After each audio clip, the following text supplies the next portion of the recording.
I'm sure a lot of you guys remember the old ceremonial hunting tradition of eating the heart out of the first animal you kill. Meat from those organs are among the most nutrient-rich foods on the planet. You can get those same benefits your ancestors craved via convenient daily capsules from Heart and Soil. Find out more at heartandsoil.co. And remember, use code MeatEater for 10% off your purchase. There's nothing like snook hook sets at dawn or catching a tarpon in the moonlight. Find your next fishing trip made easy on fishingbooker.com and experience the magic of the Sunshine State or any other destination on your fishing bucket list. Book a blue water adventure in search of sailfish or go snapper fishing with the kids. With over 6,000 captains and trips to choose from, planning your next one just got a whole lot easier. Download the Fishing Booker app on the Google Play or App Store or visit them online at fishingbooker.com to book your trip today.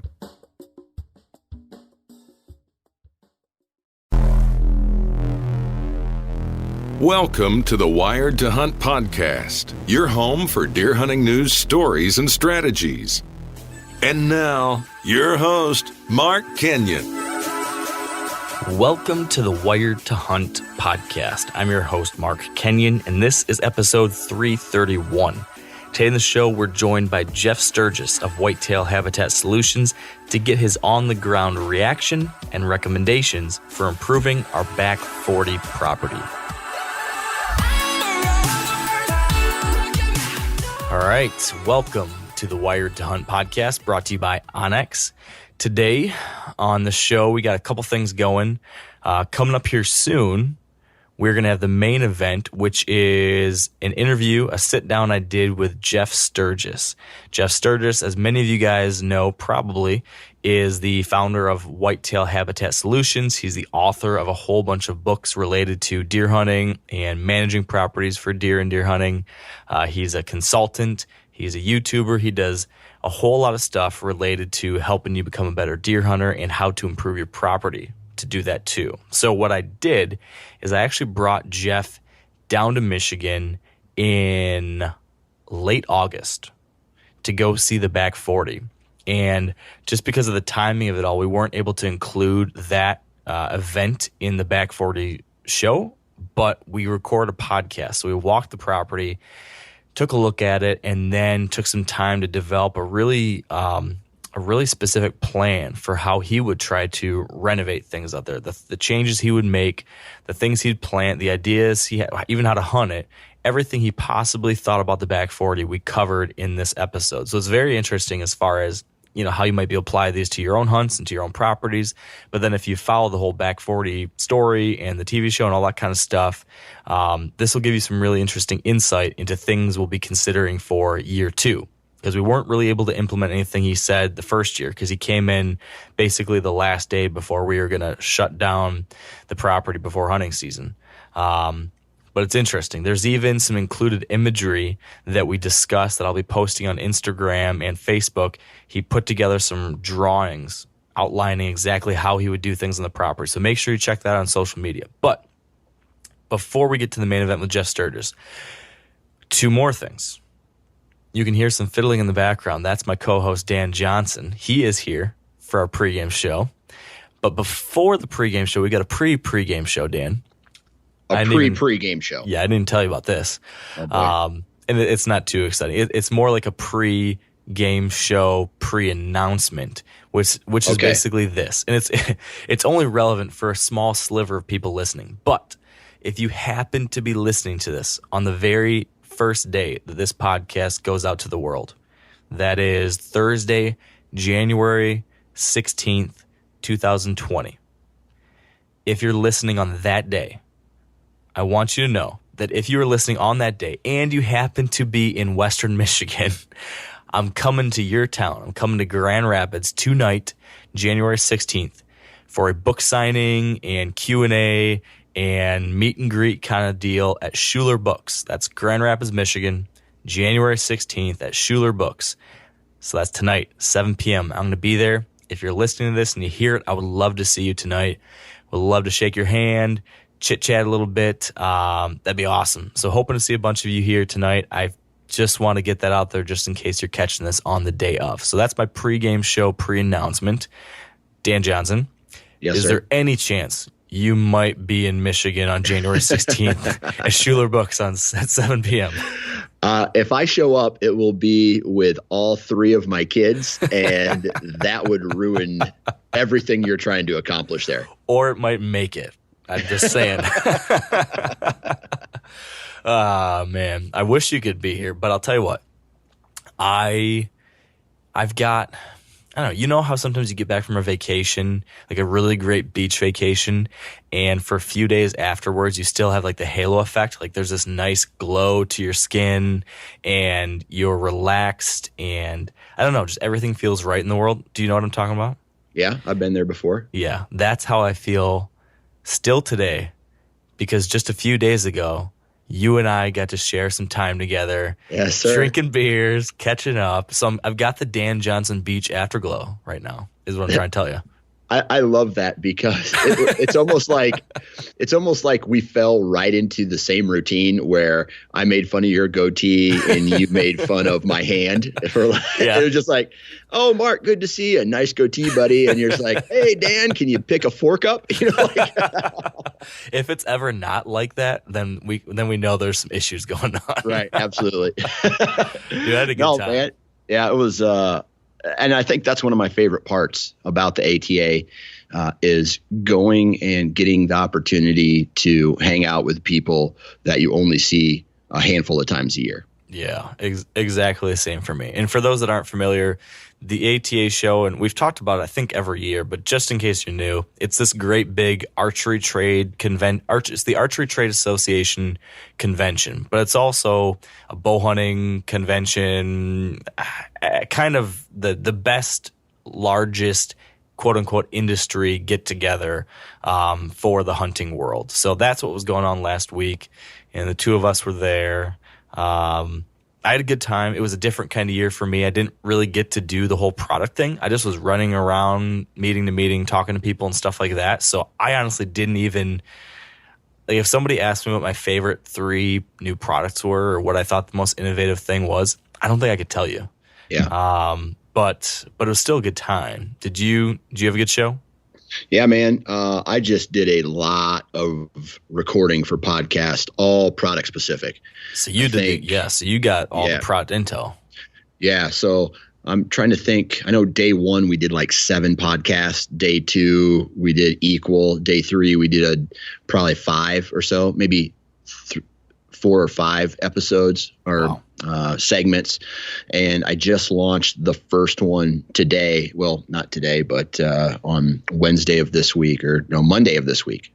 So I'm like, that's how confused I am right now. So if people want to get some actual product info, they should go check out some of the Sportsman's Nation podcasts then? Yeah, specifically the Hunting Gear podcast. Okay. It's going to be like for the next several months, it's going to be recaps of the interviews that I did at the ATA show. Nice. Can you give me like a cliff notes on your favorite few things? Were there a few things that stood out to you as like the top stories of the show? I mean, there's always some buzz around a certain, product or whatever. But I feel like every time I walked by the tethered booth, there was just a large gathering of people, and they brought a ton of guys to work their booth for them.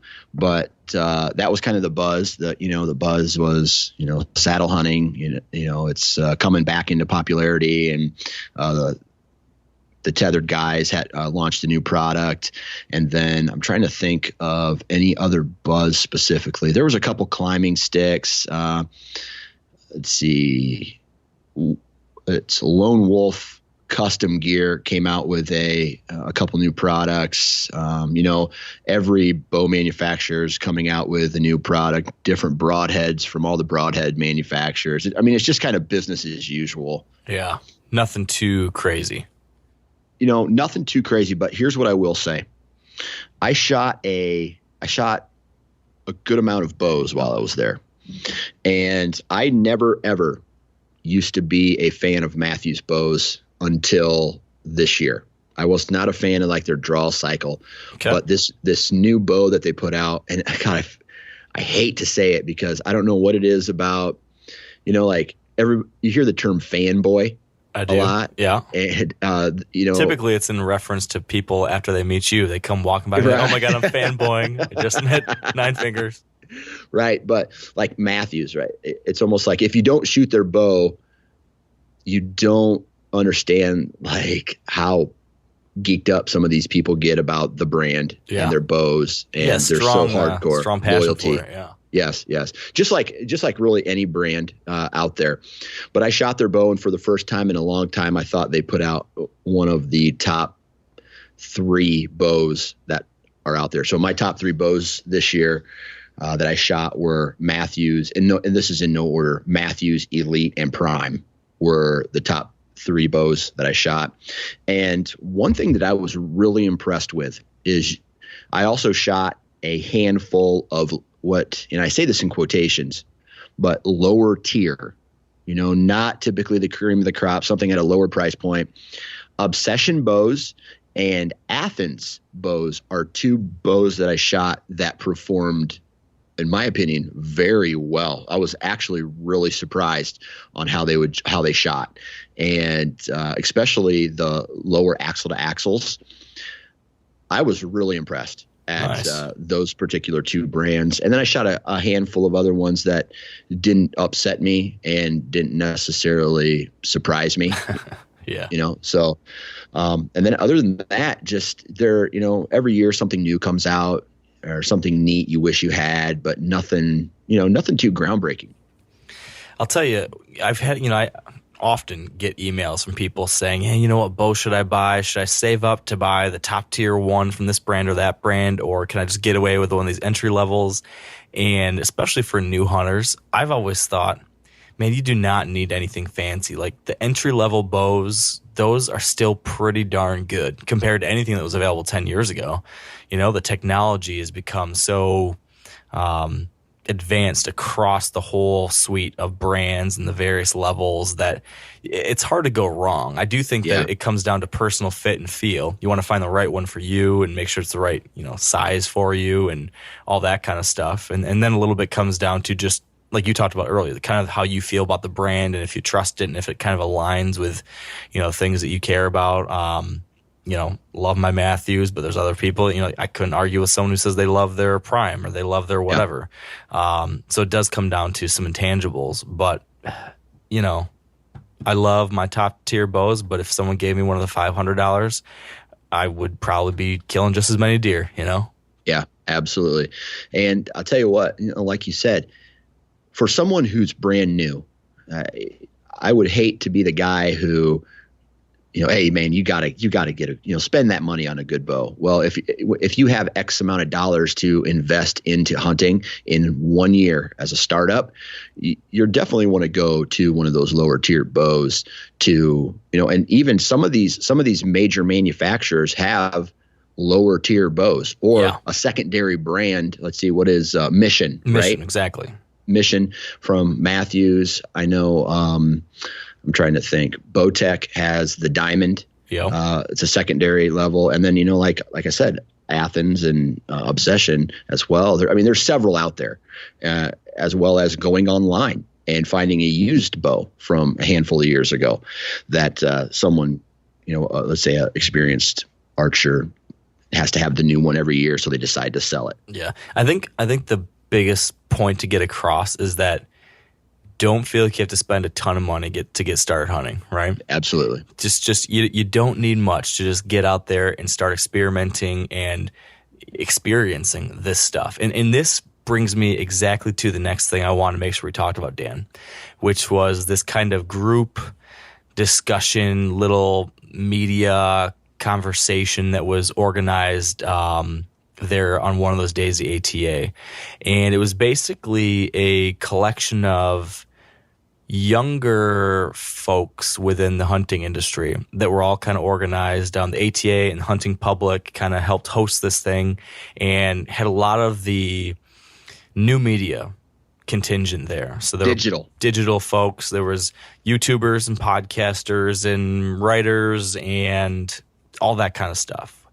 And that group of people came together to talk about the issues of new hunter recruitment and how we are representing ourselves to the rest of the world.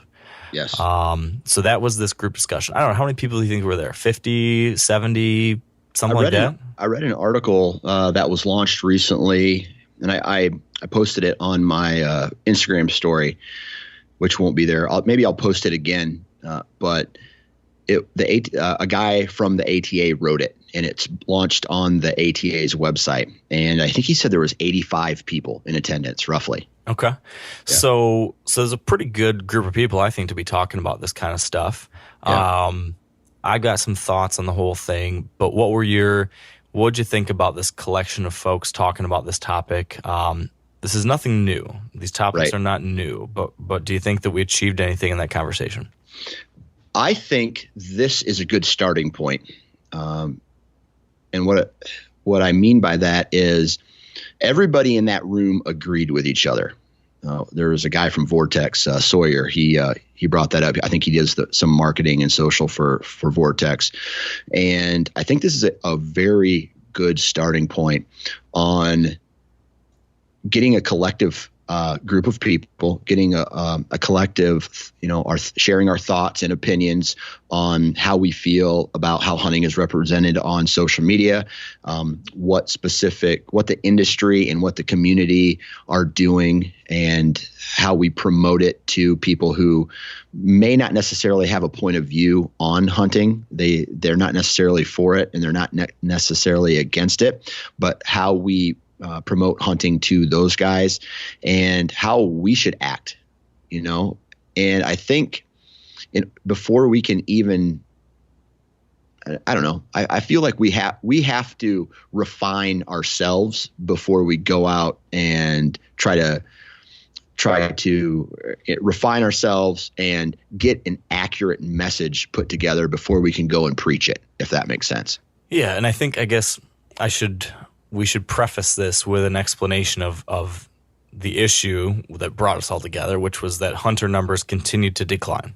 So Absolutely. We are part of a community that is losing membership every year, and the demographic data out there indicates that that's probably going to continue to happen as, a big chunk of the hunting audience kind of ages out. The baby boomers are, getting past prime hunting years, and there are fewer young people getting into it because of changes in where people live and the activities that people are into, a lot more time spent indoors, a lot less time spent outdoors. All of that does not bode well for the future of hunting. So that's why, for years and years and years, this has been talked about. And I think what I took from our conversation was, or what I hope comes from it, is a sense of the passing of the torch, because there have been these kinds of panel discussions and group conversations like this set up at ATA and various other conventions for decades, probably, right? The R3 issue, that being recruitment, retention, and reactivation, that's basically just addressing this issue. That's been talked about over and over and over again for decades. The issue is that we haven't found a solution yet, and we haven't stemmed the bleeding. And so what I think the very best thing from this whole deal wasn't that some new epiphany came about. It wasn't that we had some brand new spanking idea, but it was, I think, probably the first time that group of people came together to discuss it. So a lot of people between the ages of 18 and 40, 18 and 35, whatever. I think this new generation of communicators has got to realize that the responsibility for the future of hunting now rests in our hands. And that's not just us, that being like communicators, but also all the hunters out within that demographic too. So it starts with you and me and the hunting public and all these different people that, we're really fortunate to have a little bit of a platform. So we need to lead by example. That's the first and foremost thing. So for all those people in that group there at the ATA, my hope was that we could realize, hey, it's on us now. We need to lead by example and lead the charge. And then for everybody listening to this right now, it's also on you, because whether you're 45 or 20 or 15 or whatever, the future of hunting is in our hands. How we represent ourselves, how we open this community to others. What we do today and what we do tomorrow and next year and the year after that, that's going to determine what people are doing 20, 30, 40 years from now. So that was probably the biggest thing for me, was just getting this group of people to realize, like, hey, this isn't the job of, you know, the guys that own Outdoor Life or Field and Stream anymore. This is a job for the kids posting YouTube videos. Yeah. And just with everybody who's listening right now, you know, look for a calling.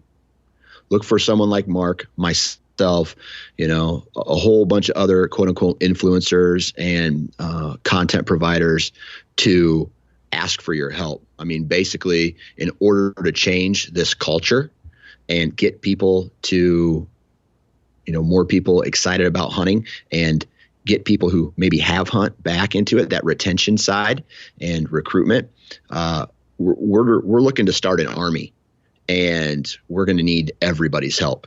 So, you know, it's one of those things where we're going to be asking you guys for some favors too. No, for sure. This is something that requires as many folks within the hunting community to step up and be leaders as possible. And, you know, you and me have had a lot of conversations on these topics over the years. I can remember, I don't know, maybe this was 4 or 5 years ago, you and I came back from ATA and had a whole like rant episode talking about the things we didn't like at ATA, some of the culture issues. That's something that, you know, I know that comes up around this discussion too. If we were to list, like, as I'm thinking about this, we're not going to go into a full deep dive on these things, but a few of the considerations or a few of the factors I think that will influence the future of hunting that pop out to me right now, if I'm just like throwing some topics for future consideration. One is simply how we represent ourselves to the general public, especially online. So, right, there's the issue of the pictures we post, the videos we post, the comments we leave, and how first impressions on that stuff, especially from non-hunters, you know, are very quick. And if we post something that, you know, negatively reflects on us, then that can have a really quick and negative and long-lasting impact. So, number one, thinking about everything you post and what a non-hunter might think about that. That's something that I'm always thinking is at least an important filter to consider. So there's a whole thing of what we share online and how we talk about what we do, whether it's a TV show or an article or a social media post. And then that's kind of part one of the conversation. And then part two of the conversation is then how do we actively engage those people that do have an interest? So how do we get the new hunters out there? How do we get people that are interested in getting closer to their food, getting those people physically in the woods, learning how to hunt? So that's the whole other side of the conversation. Of any of those things, is there anything that you want to pick on right now or talk in any more specifics about? Or is this, you know, something we're going to continue to dive into as we go? Yeah, obviously we could sit here and talk about it all day, but I think a third part of all of this is conservation. And I think this all kind of ties in to the decline, because as hunters decline, so does money coming in, which the money coming in goes to support a lot of these conservation organizations and conservation efforts. So just as equal, I think conservation and how we give back to the conservation efforts, whether it's time or money, is going to be a big part of this. Very true. And it feeds right back into the beginning too, because we like to say, right, the hunting community has this saying, hunting is conservation, right? Yes. Well, you got to walk the walk. You can't just talk the talk. And I think sometimes there's this tendency to think that we can claim to be conservationists just by default. If you hunt, you're buying a hunting license. And it's true that money does go towards conservation work. Excuse me. But I'm going to tell you that's not enough, right? We need to do more than just pay for our licenses. So, yes, we've talked about it for years. We're going to continue to talk about these things. So keep an eye out for more from Dan, for more from me, and hopefully other folks within the hunting community, because this is one of those generational challenges that we all need to take seriously. And I'm glad it was something we discussed at ATA. And I got to tell you all, for all of you guys listening, This is something that we're passionate about. We're not just going to sit here and talk about it. We are so passionate about it, Dan Johnson in particular, that he You son of a bitch. You son of a bitch. He kind of blacked out in the middle of this thing. Like I'm kind of talking about some stuff, and Aaron Warburton's talking about some stuff, and Zarek Fehrenbaugh's talking about some stuff, and various other people, and then Dan Johnson gets up to say stuff, and he gets like 2 words into his first spiel, and then you guys know him, you love him for it. That passion and that love and that emotion came pouring out of Dan, and before he knew it, he was half crying, half swearing, not just happy and angry at the same time. Yeah, it was a full blown Dan Johnson. I don't want to call it a meltdown because it was beautiful. I loved it, but it was a passionate outburst of full blown 9 fingers right there, and I think it showed people though how much this stuff matters, and I thought that was really good. And just imagine this, Mark. I say this. You've talked to me about it before, and I want everybody to listen to this. What would happen if in 10 years you could not hunt, or your children could not hunt, or your grandchildren were not allowed to hunt? I want you to think about that, and think of what hunting has given you over the years, all that enjoyment and all that there's something about nature that, like, for me, it's literally saved me. And imagine if you could no longer do that. Think about that. And then make sure that doesn't happen. Yes. That's our job. What are you willing to sacrifice for this fight? That right there is, I think, a good place for us to leave, and it's something that we're going to continue to return to this year and next year and the year after that. And as long as people will listen to you and me, Dan, I think that's going to be something that's going to be top of our mind. So I will go down with this ship. Right there with you, buddy. So with that, I think we'll wrap up our pregame show, unless you've got anything final you want to mention. Otherwise, I'm good to move on to the next phase of the show if you are. Let's move on. All right. Well, thank you, Dan, for the good times we had this past weekend at ATA. And it was good to see you, Mark. It was really good to see you, man. It was fun. We need to do it more often. If we didn't have all these damn kids, we could maybe get out of here and do some more things that are fun. That's a fact, man. All right. Well, let's take a quick break, and then we're going to get right back here with Jeff Sturgis. All right. So before we go any further, want to share an announcement and then a message from one of our partners. First, the announcement. Meat Eater's next live tour is kicking off this spring. We're going to be hitting 11 different cities that include spots like San Francisco, Detroit, Minneapolis, Chicago, a couple spots in Pennsylvania, somewhere around Boston, a couple spots in California, I think.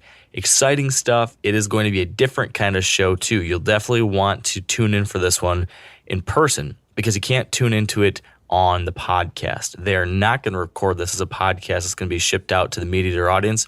Only those in person there will get to experience it. It's going to be Steve, Yanni, Cal, and then at each different city, there'll be some other guests, including myself there in Detroit. So make sure to pick up your tickets. You can start buying them exclusively January 14th. When you go to the Meat Eater website, if you use the promo code MUGS, that's MUGS, you'll be able to get those tickets several days earlier than anybody else. Otherwise, the rest of the tickets go on sale Friday, January 17th. There's also going to be some VIP ticket options as well for a meet and greet, book signing, all that kind of cool stuff. So check that out. All of it you'll be able to find over at themeateater.com. Now, a lot of you guys are familiar with the old hunting tradition of eating, some organ, the heart or a chunk of liver off the first animal you kill. I had that when I was a little kid, and it was a big deal. Organ meats were always prized by frontier people who knew the importance of getting a lot of different minerals and nutrients. And as often is the case, those guys were onto something, because organs are among the most nutrient-rich foods on the planet. And you can get the same benefits your ancestors craved via convenient daily capsules from Heart and Soil made exclusively from regeneratively raised, grass-fed, and finished cattle. Heart and Soil's unique freeze-drying process means all those important nutrients are trapped in, ensuring you experience every one of the benefits of nature's superfood in a clean, convenient, taste-free capsule. Find out more at heartandsoil.co and make sure to use code MeatEater for 10% off your purchase. That's heartandsoil.co. Use the code MeatEater. You ever get that feeling you're stuck inside staring at screens and a primal urge kicks in? You crave wide open spaces, fresh air, the chance to connect with the land. Well, maybe it's time to find your own piece of the wild, but searching for property can be a maze. That's where land.com comes in. They got millions of listings across the country, from mountain ranches to hidden fishing holes. Their search tools are like a seasoned guide helping you narrow down what you want. Land.com isn't just about buying and selling. It's about finding a place to hunt, fish, explore, or simply sit by a campfire and listen to the crickets. So head over to land.com today to turn one day into today, because trust me, there's nothing quite like the feeling of standing on your own piece of earth. Is Hunter awake? I can't tell if your eyes are open or closed. Is he? Are you focused? You're gonna throw a question to him. He's snoozing over there with the reflective lenses. But what I'm trying to say is welcome to the Wired to Hunt podcast, brought to you by Onyx. And we are sitting out here on the edge of the back 40 property, right by the road, sitting on the tailgate of the Can-Am and some camp chairs next to my truck. And I am here with my camera crew extraordinaires, Jordan and Hunter. Hello. How's it going? Good. And our special guest, back on the show for maybe the third or fourth time? I think fourth. Fourth time. Or fifth. Jeff Sturgis. Around there anyways. Whitetail Habitat Solutions. Yeah, Jeff, it's a pleasure thank to be here. Yeah, I really appreciate it. Always a pleasure. It is always a lot of fun to get to chat with you. And usually, though, it's about like abstract ideas. Like, let's talk about weather and deer, or let's talk about high quality habitat. But it's always generic stuff. It's like, hypothetically, if you have this, try this. If you have that, try this. Today, though, we're going to talk in specifics. You just joined us for a walk around this new property we picked up this year, the back 40. And we wanted to get your perspective on what you think about it, how we could improve it, what based off what we have so far, what are the next steps, all of that. And so we took this walkabout, and I'll let you in a second here describe a little more detail maybe what we just did. But then you also put together a visual of your recommendations, which I just want everybody to know. Over the next however long we sit here and talk, we're going to be referencing some pictures that Jeff has drawn up that help us diagram his different ideas of how to adjust things, what the property looks like now, and what we could tweak. And so I'm going to post these pictures up on the Wired Hunt Instagram account and the Wired Hunt Facebook page, maybe up on the website page for this on the MeatEater.com too. So if you can, check out those pictures first. That's going to help you visualize all this. We're going to try to describe it as best as we possibly can. So if you can't see the pictures, you're not SOL. But the photos, I do think, will help you see this come to life a little bit better. And you're going to have to excuse the vehicles driving by. This is podcasting in the mobile studio. So there will be big rigs. There's going to be like a really loud motorcycler that comes by every day, really fast. We've heard him a lot. There's Lonnie, the neighbor, who's got crazy things burning and all sorts of projects going on in his yard. You just never know what you're going to get here, Hunter. He's just living the American dream over there. Yes. Yeah, the other day, Jordan had a camera set up to do a time lapse. And all of a sudden, we see a bunch of black smoke going right up in the air above him. And me and Hunter are like, uh-oh, did Jordan blow up the Trailhawk? Which is your guys' vehicle. So aptly named. Uh-huh. The Jeep Trailhawk. Yeah, I was trying to get out of there, and then I realized that I didn't have the keys. Hunter had them on him a couple fields away, so I just had to sit there and take that nice smell and fumes. Did the black smoke mess up the time lapse? No, it didn't. Good. Might have added to it. Right, probably actually would have been kind of cool. Probably did. That sounds cool. Not quite sure what's going on over there, but I'm intrigued. So let's get to the basic idea of what we're trying to do here. Jeff, I guess at a super high level, we don't need to spend a ton of time on this, but we just did basically what you do with a typical client, right? Yes. Yep. And can you give us like the 30-second overview of what it is that you just helped us do up to this point? So most of the time, we sit down and what we did today, get to know the property by the air, get to know your resources, your plans for the property, goals. And then I can start to develop a framework based on the neighbors food, what you're planning to do, what your timber is, what your current habitat, start to really develop a plan in my head that might be 50% of the way there while at breakfast. We move on to the property. We spend 2, 3, 4, 5, 6 hours, depending on the size of the property. And then while we're out there, we're talking about, we would do this here, that there. It all starts with food, that foundation of food. And then I'm going back and I'm putting down on a diagram, on a picture, I'm drawing with a fine point stylus, what's actually going on the property, what we talked about, stand locations, bedding areas, travel corridors, food plots, switchgrass, hinge cutting, whatever, timber stand improvement, whatever it might be. And then we're going back and discussing that. We're at that point right now. So I spent an hour drawing this diagram up, which is what I do with my clients that day. I feel like if they're not going to be there for the drawing and we can't talk about it, then we actually turn clients away. Wow. So if someone just wants me to show up, look at the property, draw a diagram and send it, we don't do that because I find there's a lack of engagement. I want them to buy in because I find that if they buy in, they're successful.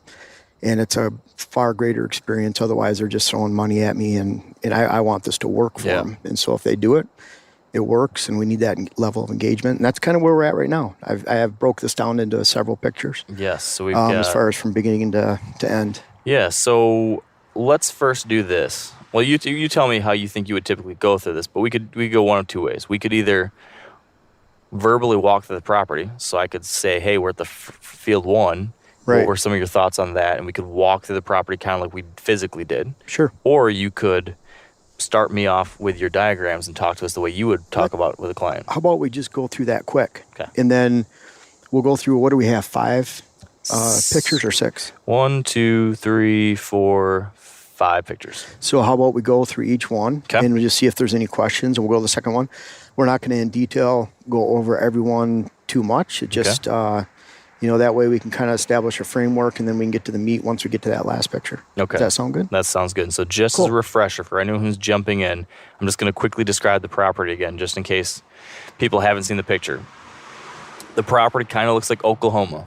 You got the panhandle on the left side, and then drops off to the right. You can also think of it as a pot. You can hold the panhandle, that's the far west, and the pot gets big to the east. Running right through the middle of that pot is our swamp. That's kind of a gourd shape-ish. So it's thin up at the top, the handle of your gourd. It gets a little bit bulbous down towards the bottom. There's these old fields on either side of the swamp. You got fields 1, 2, and 3, broken up by fence rows on the west side of the gourd. And you've got fields 4, 5, and 6 on the east side of the gourd. And imagine these are kind of stacked on top of each other like blocks. That, at a high level, is what the property looks like. Now, Jeff, we're looking at image number 1. Walk me through what that one is. Image number 1 is when I'm looking at the property, we need to establish the security of the property, how you can get on and off the property without spooking deer. And, of course, every property is so unique. This one is nice because it fits the mold where you can travel around the outside. There's no constrictions or waterways that you can't make it through. You don't have a cabin in the middle. We don't have a road going through the middle. So it's typical core area in the middle. The first picture, I'm drawing yellow in there, and you can see that's there's 4 yellow spots. Fields 1 and 2, I haven't drawn that in yet, but I wanted to use this just to show I'm drawing that in as switchgrass, and that could be a base form of cover for you, something you can establish in 1 to 2 years very effectively on the soil. And then we go from there with the progression, what we add next, but that switchgrass is a huge base for you. And you're going to have a lot of switchgrass planting around here. And you talked about, when we were out there, the idea of doing pockets of it. Yes. And can you describe what I'm seeing here? Are you recommending full switchgrass in these yellowed out areas, or are you saying the pocketed? Well, the switchgrass, we'll get there, but not. I'm recommending 100% switchgrass next to your access, and then diverse 50%, 40%, 60% switchgrass in locations where you want bedding, and we'll talk about that coming up here. Perfect. Moving on to the next image. you've got the yellowed out fields, and then you have some green lines going throughout, and then yellow lines going across the swamp to connect it. Yes. Okay, what does all this mean? So you have the switchgrass in. The first thing I look at on every property, and once we know that we can hide food in these locations, you can put that there, and you're not going to spook the deer going on and off the property, then we're establishing where that food should go. That food's going to establish the daily movement of the deer. Deer feed 5 times in a 24-hour period. We want your food to represent that third feeding of the day, which they're feeding 1 and 2, say mid-morning, early afternoon. That would be in their bedding areas with browse. And then that food plot, defined daily afternoon movement that establishes the entire hunt, that's going to be that third feeding of the day about an hour before dark, and that's what that green food plot represents on your property. So not only is that supplying a very important third feeding of the day to the deer, that's like our dinner time, but it's also establishing exactly how you want the deer to move on the property within your borders, parallel to your borders in this case. In most any case, you're not trying to position the food to bring deer on and off your property. You're trying to position food so that when they come out of cover, they hit the food, turn left or right, and they relate to that food in a parallel fashion to your borders, so it maintains that they stay on your property for as long as possible during the daylight, and then after dark they release to your neighbors. So these food plot designs are very different than what I'd say 95% of the food plots and food plot recommendations you see out there. Lots of times you see big open fields or squares or rectangles or circles. Basically, we've got big lines here from you. Can you help us understand why you recommend that kind of shape and design a little better? You know, it's interesting. I love one of my chapters in my food plot book was thin as in or something like that, but it talked about thin food plots. Mm-hmm. And on the property that I own, that's only 25 acres, and the 2 properties that I hunt and lease, they're 40 and 52. All those food plots they're still matched to the lay of the land, but I cannot put lines on them because it's so steep that I can't put those long, thin lines that I'd like to because they're running over a thick, a steep edge. I'm putting them on the only flat areas in the terrain. I like long food lines and lines of movement, and you can connect that with small plots too. But for one, like especially in your case, for your property, let's say that it varies by 60 feet in elevation over a pretty wide area. Mm-hmm. Well, you can tuck these food plots. So each one of these green lines, like when we were out in the field, we talked about how they would slip through those valleys that are there, so that like when deer you access access naturally be already walking these low spots, right? They're going to feel secure in there. We're also ribboning those food plots through the valley so you can't see them from the outside when you access. That also helps you capture moisture. You have a pretty light, sandy soil out there. Mm-hmm. So there's a lot of reasons to put those in a long, linear fashion. But most of all, again, those deer come out of your core area in the middle of your property you're trying to protect. They hit that food and they turn left or right. And then that leads them to stand locations, which we'll talk about in a little bit. But it also maximizes the time that they're on your property, because instead of just going through a circle that's overrun with a bunch of deer and they just pass off right over to your neighbors, they come out from the west, they go to the east, hit a big blob of food, they pass through it, go over to your neighbors to the east. Now they hit that food and they turn left or right. And the beauty of the hills that you have, in a lot of situations, even if you're carving out these long food plots in cover and switchgrass, is that there's a lot of corners, in inside corners, outside corners. And so you don't go more than 50 to 75 yards in any of those food plots that might measure 5,000 feet in total length without finding a spot that deer can hide around the corner. Mm-hmm. So you talk about people putting lines of switchgrass through their food plots and big open food plots. The reason they're doing that is they're trying to separate deer. Here, by natural lay of the land, flow of the land, that naturally separates deer when they're feeding, so you can have more deer hit the food while they're feeding. And space them out around your property, makes your property more efficient. And then again, the whole purpose, you're holding the deer during the daylight, running parallel to your borders, and then that's pushing them towards stand locations, either past or from food plots that are going to bedding areas in the morning, or evening food source destinations in between cruising areas. And so it's really serving to set up in safe feeding too. So when they're in these narrow plots, and I'm talking in your property, Typically, you don't want to go over 100 feet wide unless they're really big, sprawling over a lot of 3/4 mile food plots. But in your case, 50, 60 feet wide is perfect. So when those food plots hit a fence row, you might constrict it down to 10 feet wide, have them pass through an area that explodes out into a food plot on the other side. You have a stand location there. And when you're getting that 50, 60 foot width, then great bow shot, even if it's on the backside of the food plot, even if a buck doesn't come into that food plot, he's still in that range. We talked about when they do cross fence rows, we're adding mock scrapes. I've drawn in a couple water holes here in dry areas that we'll look at the end. But the food plot sets that foundation of entire movement on your land. And the more you define how they hit that food every single afternoon and how they move on your land, obviously narrow is better than wide as far as how they move, then that allows you to define how you hunt. So a lot of people kind of do in reverse. Well, I want to hunt this spot or that spot. They throw some food plot or habitat improvements out there, but nothing matches. And so we're trying to specifically define how the deer exactly move on your land so that you can define how you hunt and access the land without spooking them. Yeah, and probably having this kind of linear shape to your food plots makes it much easier to get in and out without spooking, because you're never going to have one spot that has 20 deer sitting in it for an hour or two. They're constantly moving, right? So if you spread those deer out, and let's just say, just to pick a number, 30 deer, bucks, does, and fawns on your property in the evening, because they like to space out and they like space between them, then bucks might be looking for does, but those doe family groups are going to spread all the way around your property. So the odds that they're right in front of your stand location within bow shot when you get to that stand location are extremely low, and then you're using the lay of the land to get into those stand locations anyways, and you're using in those fence rows, you could have a nice trail that goes right down the middle or right down the side that has a tunnel between the switchgrass and the edge, and you can get right in and out of those food plots without spooking deer or the stand locations. Yeah, so walk me through the access plan a little bit more, unless you think I'm jumping the gun there. But your ideas on access were pretty similar to what I was thinking for 90% of the access in here.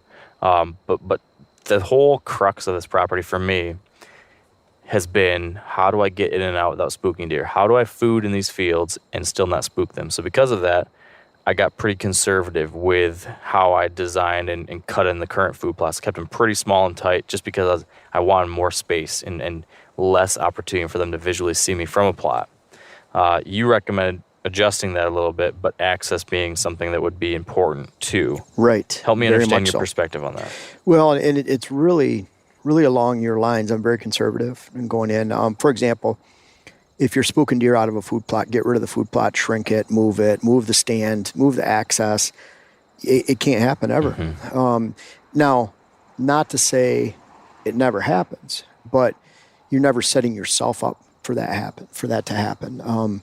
So similar access, to what you're looking at. The difference is I'm looking at a page right now that has all the brown dots in it in the middle. Kind of like a giraffe looking hide. Yeah, or an ugly butterfly or something. But anyways, those are those diversity pockets, and we'll talk about that in a second, but that's where I expect those deer to bed, and then that interior swamp. So by defining where those deer bed, you see that there's a lot of solid yellow around the outside of that whole twisted butterfly. Yep. And that is what I find if you're accessing behind 8 to 10 pounds per acre of cave and rock switchgrass, and it's 30 feet, some of those areas might even be 60, 70, 80 feet wide because of the lay of the land. But if it's 6, 7 feet high, even down to 40 inches to 4 feet high at the end of the first growing season, which would be the end of 2020, then you can get in and out of the land without spooking deer. What's nice about the switchgrass is that it's like a sponge. So think of it as cutting down sound, sight, and scent. So even if scent is going into it a little bit, it'll help filter it out like a sponge. When I talk about switchgrass, it's really important for your listeners to hear is that switchgrass to me is the only grass, at least in the northern portions of the country, most of the big whitetail states, for whitetails because it stands up all winter long. And so if it's standing up, if you have big blue stem, little blue stem, Indian grass, I've been to beautiful fields where they're 10, 12 feet high during the summer and they're 2 feet high or a foot high during November, December, January, February, March. So not only can you not hide whitetails or hide your access or keep from projecting your access across a 100-yard field because it's all laying down. But then you can't attract pheasants and rabbits. And so what I found, I've worked extensively with clients around the country, and when they start adding switchgrass lines, now you don't want a solid 30 acres, and that's what we'll talk about in a little bit, or a solid even 10 acres or 5, unless it's blocking your access. But when you have those small pockets of diversity and edge, and you have herbaceous growth, woody stem regeneration within the pockets of the switchgrass, meaning you're planting the switchgrass thick, and then you're leaving open pockets with no grass, then you attract wildlife. And so I hear back a lot from my clients that, say, for example, they had some type of pheasant mix that they planted for years, and they'd have to replant pheasants every spring because that cover lays down all winter long, and it's useless. And so you add that switchgrass, you create diversity pockets, now you have edge, now you have pheasants, now you have rabbits, and you actually have sustainable wildlife cover that lasts the entire winter. It stands up to the snow. So tell me this. One of the unique things with what we're trying to do here is that in addition to also improving this for deer and deer hunting and all that stuff, we also are trying to do some things to be accounting for other species outside of the norm too. So pollinators and birds and small mammals, like you talked about rabbits and upland birds like pheasants and everything like that. So from some of the people we've talked to who are focusing more on those species, one of the things they've recommended for these old fields is some of that type of pollinator planting, like the Pheasants Forever would have those native grasses, wildflowers, forbs, mixes like that, would be really great for all these other things. And for part of the year, provide cover for pheasants and deer and stuff. But then, like you said, a lot of it lays down.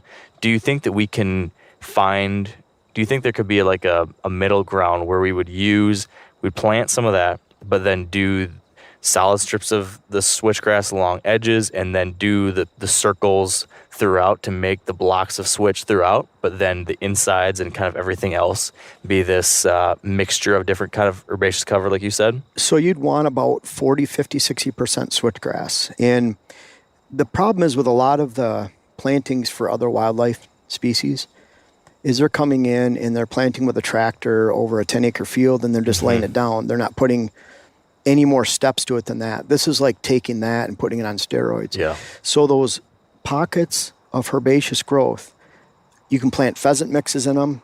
I prefer natural. Yep. So the problem with a lot of any pheasant mix out there is that the cover is down during October, November, December, and you have nothing. And so not only do you not have cover, you don't have food. So a lot of those mixes, you have a percentage of food in there in forbs and forages and flowers, but then that's all gone during the most lean times in the year when the animals need it the most. So at the same time, though, that upland mix, whether you're planting the pheasant mixes in some of those pockets and you're leaving some of those pockets to early successional growth, the forms of woody stem and regeneration, trees, shrubs, I think you can actually have an incredible combination with a next step of work where you establish that switchgrass and all that yellow, and then you're establishing those diversity pockets within that switchgrass. Now you've taken it to a step that no one plants around here as far as you're coming in with a machine or they're doing large operations because they're not going to take the time to go out there and establish these pockets. Yeah. And so they're putting in a blend, and that blend is good for browse, good for cover during the summer, but then it's almost all gone during the winter. And so you want to establish the best of both worlds. So you need to separate that. So you're putting on switchgrass for high cover, and then you're putting those pockets in the form of 40, 50, 60% hidden within that switchgrass that you can have those pollinators. Yep. You can have clover, alfalfa, flowers, grasses. I'm not a big fan of various grasses because, for example, they'll put in a CRP mix. They might have big blue stem, little blue stem, Indian grass, switchgrass. But if switchgrass is only 1.5 pounds per acre, and it's only a small percentage of that planting, then it's all laying down in November, December. So people say, well, yeah, that's diversity, but just more grass is not diversity. It's just more grass.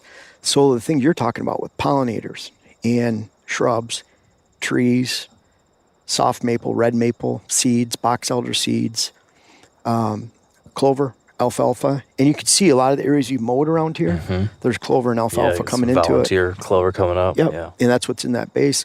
So there's a lot of really good stuff that can come in that switchgrass. Yep. And so then you have that blend where you don't have the cover laying down. That switchgrass is so important. you create that edge that is so critical. And right now you have such a diverse parcel. And we talked about earlier, just real quick, you look at the outside of your border. Yep. And then you look at the inside edge changes. Doesn't matter if it's food plot, ag fields, swampland, hardwoods, cuttings, hinge cut edge. You look at all those edges. Your edge on the inside should be 5 to 10 times more than your total edge on the outside. Now, when you create pockets like this in switchgrass, I mean, you're going to be 20 times what you're outside. The flip side of that, just for understanding, is if you have 160 acre hardwoods, it's all even aged, you don't have any edge other than the outside edge. And that's a very, very poor wildlife. Might be really good timber and timber value, but what I find is high timber value is the opposite of high wildlife value. Right. So you're creating those edge with those pockets, and if you do that, you should have the most pheasant, the most rabbits, the most diversity in the area, which attracts all kinds of birds. And so much. There's been wildlife. there's been a lot of research too that's backed that up. Like edge equals great wildlife habitat. Anywhere. The more edge you can have, the more diversity in edge is like so key, it seems like, for everything. Where are some of your best whitetail areas out west and on public land? Edges, it's probably not some giant open, big field. Yeah. It's where stuff comes together. Yeah, I know you've gone through some water. Yep. And definitely done some so rivers. water and lowland creates edge and diversity, and then you go up into the uplands, so you're creating all these different. And around here in Michigan, let's face it, I mean, you have a pretty hilly property for southern Michigan, and there's areas where it's extremely flat, and you can go 2 feet in Michigan, and that's a ridge. Yeah. In some areas. So, but even then, the type of trees that grow down in the ash swamp down below and tag alder, and then you go up 2 feet, and all of a sudden you're into hard maple and soft maple and maybe a white pine or two. Different. Jordan, Hunter. Yeah, Hunter's what's up? dicking around on Snapchat or something over there. No. What 22-year-old. I know. Oh man, the things he's been doing over the last 10 days or so. Just scary or just 22-year-old things. Just Hunter doing Hunter things. Do you guys have any questions? Like, you're hearing all this. Yeah, I mean, so like I was intrigued today while you're walking around just picking it apart, because this is a piece of property that Mark just picked up a few months ago. Hasn't been farmed in two growing seasons. Yeah, 2 growing seasons. What would like a typical timeline be, like if you were to come in and just kind of flip this to how you want it to be for hunting? Obviously, you've kind of got a late start on it this year, but like, where would you set your expectations, for like this hunting season compared to next hunting season, just as far as, what's growing and like kind of what you expect as far as like the number of deer and quality? I mean, because obviously the deer are going to find the food if there's food here, but is this something with it being kind of like the first season? Are you just kind of like hopeful that, some of this stuff will kind of get working and you can kind of tweak your plan? Or do you kind of know ahead of time, like in 5 years, all this stuff will kind of fall into place? So, and it's all relative, depending on the area, how many deer, the age structure, and that's what the cameras will tell you, especially over the food. If you keep that unpressured food, that is golden. So that'll tell you exactly what you have in the area. Mock scrapes off to the side, good camera locations. And I mark camera locations in black here on the final picture, little black dots. And you'll see they're all on the entrance exit. But that's proposed for next year. So I have a lot of clients, December, January, February. We're already starting. I have clients through April next year. Not that every month is full, but I have an appreciable amount. I know where I'm at. In through May, even with fly-in trips. And so people want me December, January, February, March, April, because they can get a start on it for the entire season. And so we'll take a property that, as long as the people are engaged, going back to the questions and being there for this type of wrap-up. But if they're willing to do the work, then typically take a property that someone might have worked on 5, 10, 8 years. And the cycle I see is the first year they bought it was the best. They start putting food plots on, habitat improvements, and by year 3, they're starting to create a nocturnal herd because they haven't managed the level of attraction of those habitat improvements. So now they're creating a situation where they're attracting every deer in the neighborhood. They come on the property, they spook them off.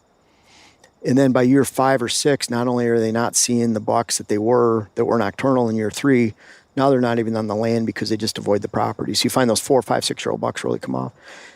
On the flip side, I'll go to a property like that's been, they're experiencing a diminishing return each year. And it has to do with hunting pressure, alignment of habitat improvements. So you change the alignment. You make sure that their axis is such, like we're going to do here, so that you're not spooking deer. And so now they get on and off the property without spooking deer. Any food plots they have, you shrink, eliminate, move if they're setting themselves up for spooking deer. You make sure they're not hunting on those food plots over and over again and spooking the deer. You're trying to never spook a deer. So I have property that they've been working on 8 years, and they've had that diminishing return. They put thousands of dollars into improvements. And just in one summer, it completely flips it back around to where they had their best hunting the first year. The deer can change in 1 year. What they're reacting to is hunting pressure. And I don't believe from year to year, now they might have big box blind that they can see, and they can, I like boxes to pass a 100-yard test. If you can't see it from 100 yards or more, then it passes the test. If you can see it from 300 yards away, it doesn't pass the test. But so you're hiding your access, you're hiding your hunting, and boy, it's amazing what can happen. So then what you're doing is, you might have to grow a buck herd, meaning that even on 60 acres, you're taking 37 or 47 acres, and you're putting it in that core area. You might be able to hide a 2-year-old or 3-year-old or a couple that just rotate around enough that they spend a higher percentage on your property. So then for that, they have a higher percentage that they're going to live and make it to the next year. So the more bucks you have, you end up getting, I would say you're still here 6-7 years away from the potential of the buck herd.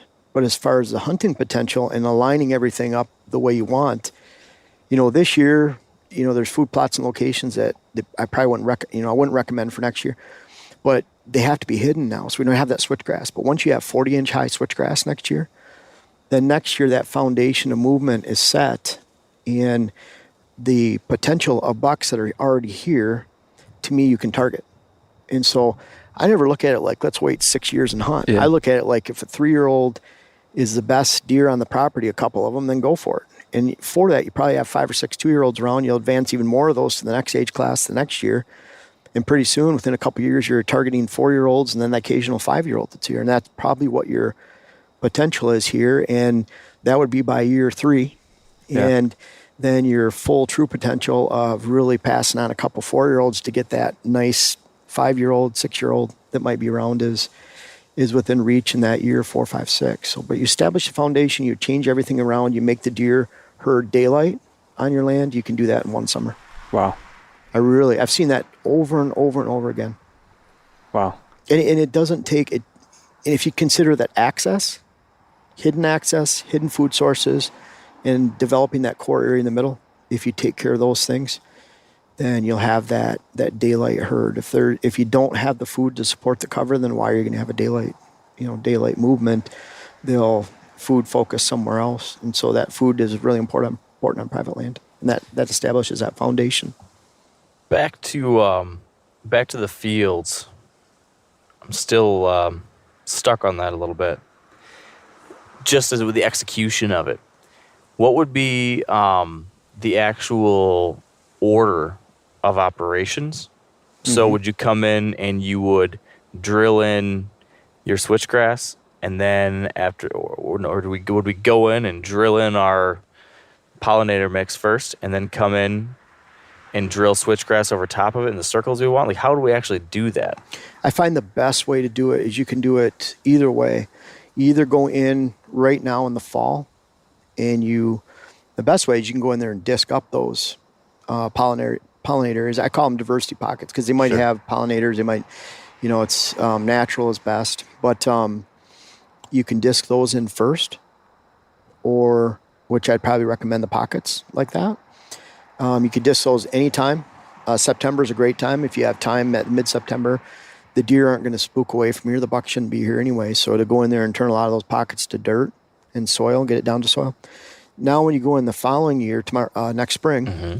then you can spray those areas and, make sure the weeds are down. You can spray pre-emergent on the switchgrass areas of simazine. And then you can go back and they'll switch. And so what you're doing is you're defining a difference.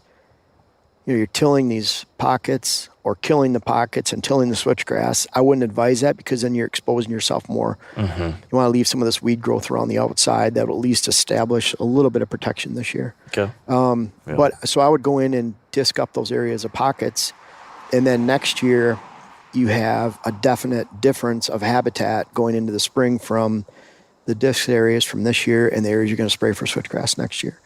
So then you're establishing that you're just going out there. I mean, be like a drunken sailor. It doesn't really matter. The shapes, you don't want circles. You don't want squares. I mean, I can't stand. So if you want something straight on your property, you might put straight rows of pines and spruce on the outside for access. Straight means no wildlife. And so whether it's shrubs, conifers, any kind of planting, you don't want straight lines, food plots, these diversity pockets. Just try to match them to the lay of the land. If there's a steep face, leave it alone. If there's a pocket in the bottom, make a shape in it that matches that elevation. Maybe go up on a knoll, go 20 feet away, go 20 yards. It really doesn't matter. The point is you're trying to diversify that entire field. So yeah, it might look kind of cool when someone flies over and look like a cheetah, years from now, but you're making it grow like an upland mix. Now we went to that area on your property where you had there's a really good mix of big blue stem, red cedar, autumn olive. There's a big oak in there. Yep. So there's a lot of diversity in that area, and you see the deer relating to that. And you want to kind of put that diversity inside those pockets, not necessarily autumn olive, not necessarily red cedar, not necessarily oaks, not necessarily big blue stem. It's all of the above, and whatever you can get to grow in there and fill it in. The one thing that really, grass doesn't really help you too much other than it's pretty. It's not cover or food unless it's switchgrass. Yep. And switchgrass isn't food either. Okay. So what about the switchgrass along the edge, solid switchgrass along the access edge, right? Yep. And how wide of a strip of solid stuff do we need for it to be effective as your block, as your screen? So I would establish the bedding pockets that are in brown. I would establish your food plot lines, and then everything else to the outside would be just pure switchgrass. Gotcha. Okay. And you want that because that's going to completely insulate your movements around the property, and the value of that and being able to get in and out around well-planted food plots and diversity blend on the inside, diversity pockets is incredible around here, because you're looking at in the other picture that has the white lines. With the arrows kind of pointing out. Yeah, so that the current cover that can hold deer is that middle section, the swamp. What do you guys call it? The kind of looks like a gourd. Gourd? Yeah, the gourd-shaped swamp. So you see the arrows in white line. Once you establish those bedding areas and those food sources, that's that new area where you should be able to hold deer. And that solid yellow around it is what gives you the ability to hold deer in those areas, because you can get in and out without ever spooking it's deer. Your buffer strip. Yep. Yeah. Makes a lot of sense. So if you look, I would say out of your land, if you include that, you're now looking at, instead of 25% of the land, you're now bumping that up to 60, 65, 70% of the land is all deer cover all the time. And let's face it, even going into some of that solid switch outside the food plots, outside the bedding areas, you're going to have some deer use. Sure. But by the time you get to the outside access, there's no food in that switchgrass, which is why you want solid. Yep. And so now you're making it so the further you get to the hunter access, the less likely there are to be deer bedded in and around that hunter access. And because you're making long straight line access routes that deer don't like, they don't like roads, they don't like straight two tracks, they usually move across them quickly. That's kind of the idea of what you want on that outside, whether you're grinding it out through the swamp with a rotary cutter on a bobcat down on the bottom or on the south side, or you're just grinding it out along the top of the switchgrass, just long, straight roads. That's another reason there shouldn't be any deer bedding along that access. So interesting. There might be deer bedded halfway or a quarter of the way to that access, and that expands that bedding and effective core area on your land. But by the time you get to your hunter access, there really shouldn't be a lot of deer. So we've got what now looks like you said, kind of a funky butterfly shape almost, with the swamp right in the middle, and then a ragged butterfly wing extending off to the left and the right of the swamp. Yes. That's our new expanded core area that will have cover, bedding, and then these food plots along the outside edges of it. Right? What's the next thing you're thinking about when you're designing this? So once we have the food sources established, and then once we establish where we're going to actually bed deer and hold deer, in fact, those bedding pockets, the further we can extend deer to the east or west within those pockets, and right up next to that food, those are going to be the doe family groups. They can take a lot less stress, pressure. So you're taking doe family group movement that's along the edge of the swamp right now on either side, east or west, or in the center. You're expanding those well out into the grass or on the edge, and that frees up your entire swamp and the edge for bucks. I'm going through there and I'm looking in that brown area in the middle of the swamp, and I'm saying, you know, that swamp, we walk down into it. There's all kinds of growth in there. There's good low brush cover. Mm-hmm. The only thing I could say that would improve in there, you have brush in there, whether it's willow, tag alder, autumn olive, whatever it might be. There's cherry in there, choke cherry. So whatever it might be in there, there's areas where deer are not using because there's so many stems they can't actually even get in there. And so those are the areas that, and this is the last 10% because your swamp's probably already a 6 or 7 out of 10. Mm-hmm. So this is when you have time, like during the winter or next winter. Sure. Then you could go in there and you'll find some high spots in the middle of a lot of that growth because they're all centering around a lot of the highest spots, and the wettest spots are not growing. You just go in there and clean them out with a chainsaw and make it so deer can actually get into those pockets of cover that are 20-foot diameter circles right now that can't be utilized by deer, so they're bedding around the edge. Okay. Now take that highest spot in the middle, clean it out, and those deer will really appreciate it. Give them a few, 3 or 4 easy in and outs. And I'm talking about you go to a 20-foot diameter circle of brush and you spend 10, 15 minutes on it with one other person helping clear brush and move on to the next one. Yeah. So this isn't something you spend hours on. Open it up. Yeah, and you have so much low brush in there and cover. You do not need to go in there and hinge cut anything. You know, any of your trees that are there, just leave them. There's not a lot. I mean, what's the percentage of standing vertical trees in their timber? It might only be 10%. Yeah, and what is there is pretty small. Yeah, and it's a lot of garbage. Now, box elder, any box elder in there, I would hinge. Yeah. They hinge really well. They're already leaning one way, so it's a safe hinge. You put a back cut on it, about waist high. It hits the ground, and then it grows a row of box elder. And then you can actually, the deer will feed all the way along that line. So any box elder, not a bad idea to cut that down. Good to know. I also, the fence rows that are in orange there. Yeah. So we didn't talk about that. So hold on 1 second. Sorry. For those who are we're switching through pictures now. There's a photo here that has numbered red dots. Those are stands that we'll get to eventually. But just referencing these fence rows, you should see the giraffe-looking color, yellow and brown. You've got the green lines. Now you're going to see black and red dots. That brown was that core area in the middle. Yep. Where we're talking about just opening up pockets. That's a low priority because, you know, that those fields right now, during the hunting season, they're 0 out of 10 for cover and holding ability. We're trying to make those an 8 or 9 or 10 out of 10. That brown's probably already a 6 or 7 out of 10. So to me, it's a very low priority. Yep. Yeah, very low priority. But box elder, the only thing, you have a lot more cover than, there is food value in there, but you have more cover than food. And that's why it'd be a 6 or 7. So if you have box elder in the edge in there, just tipping them over and letting them regenerate, that would give a good supply of fall and winter food to deer. So now we've got these big brushy fence rows that split up these fields across the farm, and they're pretty nice. They've got, they're relatively thick. They provide a visual barrier for part of the year. There's a lot of cherries. There's some oaks in some parts of them. There's even some good box elder. There's some box elder. So what were you going to tell us about the fence rows? Well, what I like about those fence rows, they're traveling east and west, and those fence rows would end up being, that are marked in orange, right smack dab in the middle of your bedding areas and early successional growth pockets, pollinator pockets, switchgrass bedding areas. I find that deer love to bed in islands of trees and cover, and those are right adjacent to stand locations. So to me, a very good opportunity to look for any box elder or junk cherry, junk timber. You have some beautiful timber in there. There's some really good oak cherry. So I would look at the junk timber, and if it's hingeable size, waist high below, waist high cutting and 6 inches in diameter and less, then I would look for opportunity to hinge cut that into your established switchgrass to provide sunlight into those areas to regenerate, also expand the fence rows into more little woodlots.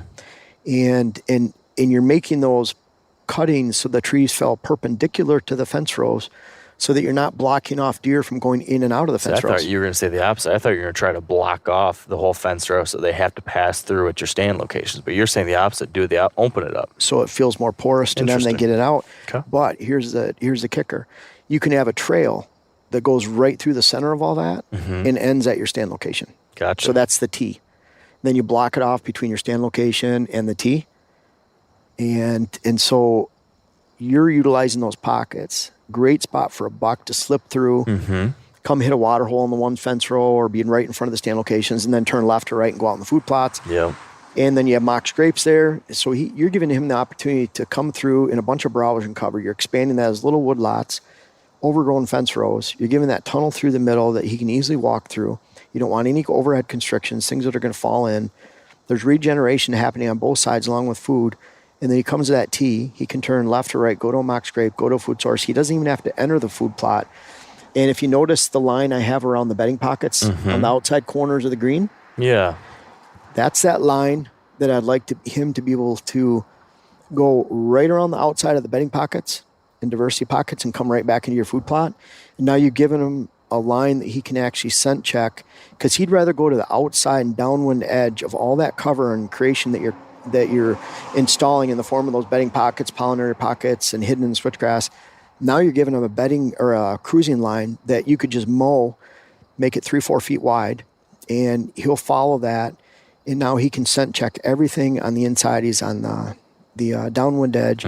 You're on that same downwind edge, but you're blowing your scent. Even if you look at stand number 5 right there, you would still have over 100 degrees that you could blow your scent and really not get into that line of movement. So you're looking at there, you could get a west-northwest wind, a west-southwest wind, and anything west. Okay. More edge. That and more lines for him to... And again, nothing is extending off the land, which we talked about earlier too. Deer are going to filter off the land, but you want to make it a slow filter. So if you're putting everything parallel to your borders, all your improvements are somewhat parallel to your borders, they come out of the land, they turn left or right, you're monopolizing the time that they're on your land during the daylight, and then they slowly filter off to your neighbors after dark. That's the same in the morning. When they come onto your property, they're not just running right back into the bedding cover.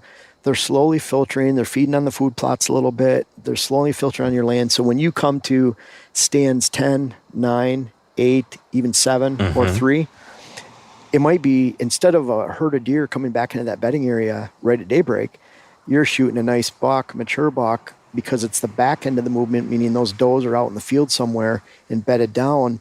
You're shooting them 2 hours after daylight or an hour and a half after daylight. The slow filter. I like that. You're creating the depth of cover, which is a... So do you guys understand that? Hunter, Jordan, depth of cover, what that means? Hunter for sure doesn't know what it means. Yeah, I'm a duck hunter. Hunter's got his sunglasses on. He's a duck hunter. He's got his poker glasses on, so we can't tell if he's sleeping or not. He is moving every once in a while. So. Yeah, my feet are moving, so I'm awake. There. But give us the rundown of what that concept is, just a little bit more specifically. Depth of cover is from a food source to a screening line to does bedded behind that screening line to finally buck bedding. There's a certain amount of depth that you need to have depending on the region. For example, up north, UP of Michigan, northern Minnesota, Wisconsin, upstate New York, there's areas where bucks will move from bedding to feeding three-quarters of a mile a day. That's that depth required. Around here in mixed ag in southern Michigan, they probably live their lives in a 200 to 300 yard window from the beginning of the season to the end of the season outside of the rut. And even then, they're still tucked back in their bedding areas. So in the case where we have those white lines, where there's that gourd-shaped marsh, there might only be 150 yards of depth where deer are currently living. And within that 150 yards depth, with the food out in the field somewhere, and there's no cover in the fields right now, then you have to house doe family groups, immature bucks, and older bucks within that 150 yards on average. And depending on if there's food on the east or the west side, now you're confining that down where those does want to bed next to the food on the east or the west. That's right up on the edge of that. You're providing probably a 25 yard wide window or 50 yard, or whatever it might be in the window in the middle for bucks. By expanding that out with those white lines and taking in that portion of the property, it could be 600 yards wide. go from 150 to 600 yards wide. Now you have that depth, because when you go back in that middle portion, it's 300 yards back, 200 yards back, and you have a pretty big window in there where you have does up in the fields or on the edge, and then you're taking that entire gourd area over that should be largely for mature bucks on a daily basis. Just real quick, you put 5 acres in the middle of a 40-acre parcel, 440 yards by 440 yards. Stick a 5-acre field in the middle. That means that from the edge of that food plot to the edge of the land, there's only about 155 yards of depth all the way around there. So on a 40-acre parcel, if you stick 5 acres in the middle, you're left with 155 yards of depth relating to 440 yards. So very poor depth to cover ratio. Take 20 acres, put that 5 acres on the south end of a rectangle of 20 acres. Now you have 330 yards of depth going from the north side of that food plot all the way to the north side of the land. That 20-acre parcel, if I was looking at parcels to buy, would be far, far more valuable than that 40 if I couldn't change food plot location, because in that 20, I could get 330 yards of depth that would be 220 yards wide, and I can establish does and fawns, young bucks, and then older bucks back up in the 300 yards away. That cover ratio, 330 yards to 440, is a really good cover ratio. And if you look at this land, Mark, I think across the top, it's probably a half mile wide. Mm-hmm. So if you're looking at, in some of those areas, I think you're going to have corner to corner, side to side, you're going to have 600 to 700 yards of depth within there, food plot on the outside.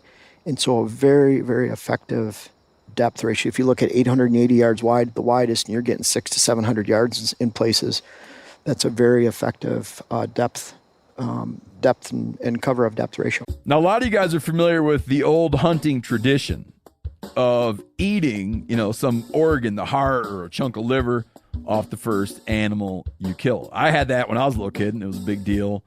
Organ meats were always prized by frontier people who knew the importance of getting a lot of different minerals and nutrients. And as often is the case, those guys were onto something, because organs are among the most nutrient-rich foods on the planet. And you can get the same benefits your ancestors craved via convenient daily capsules from Heart and Soil, made exclusively from regeneratively raised, grass-fed, and finished cattle.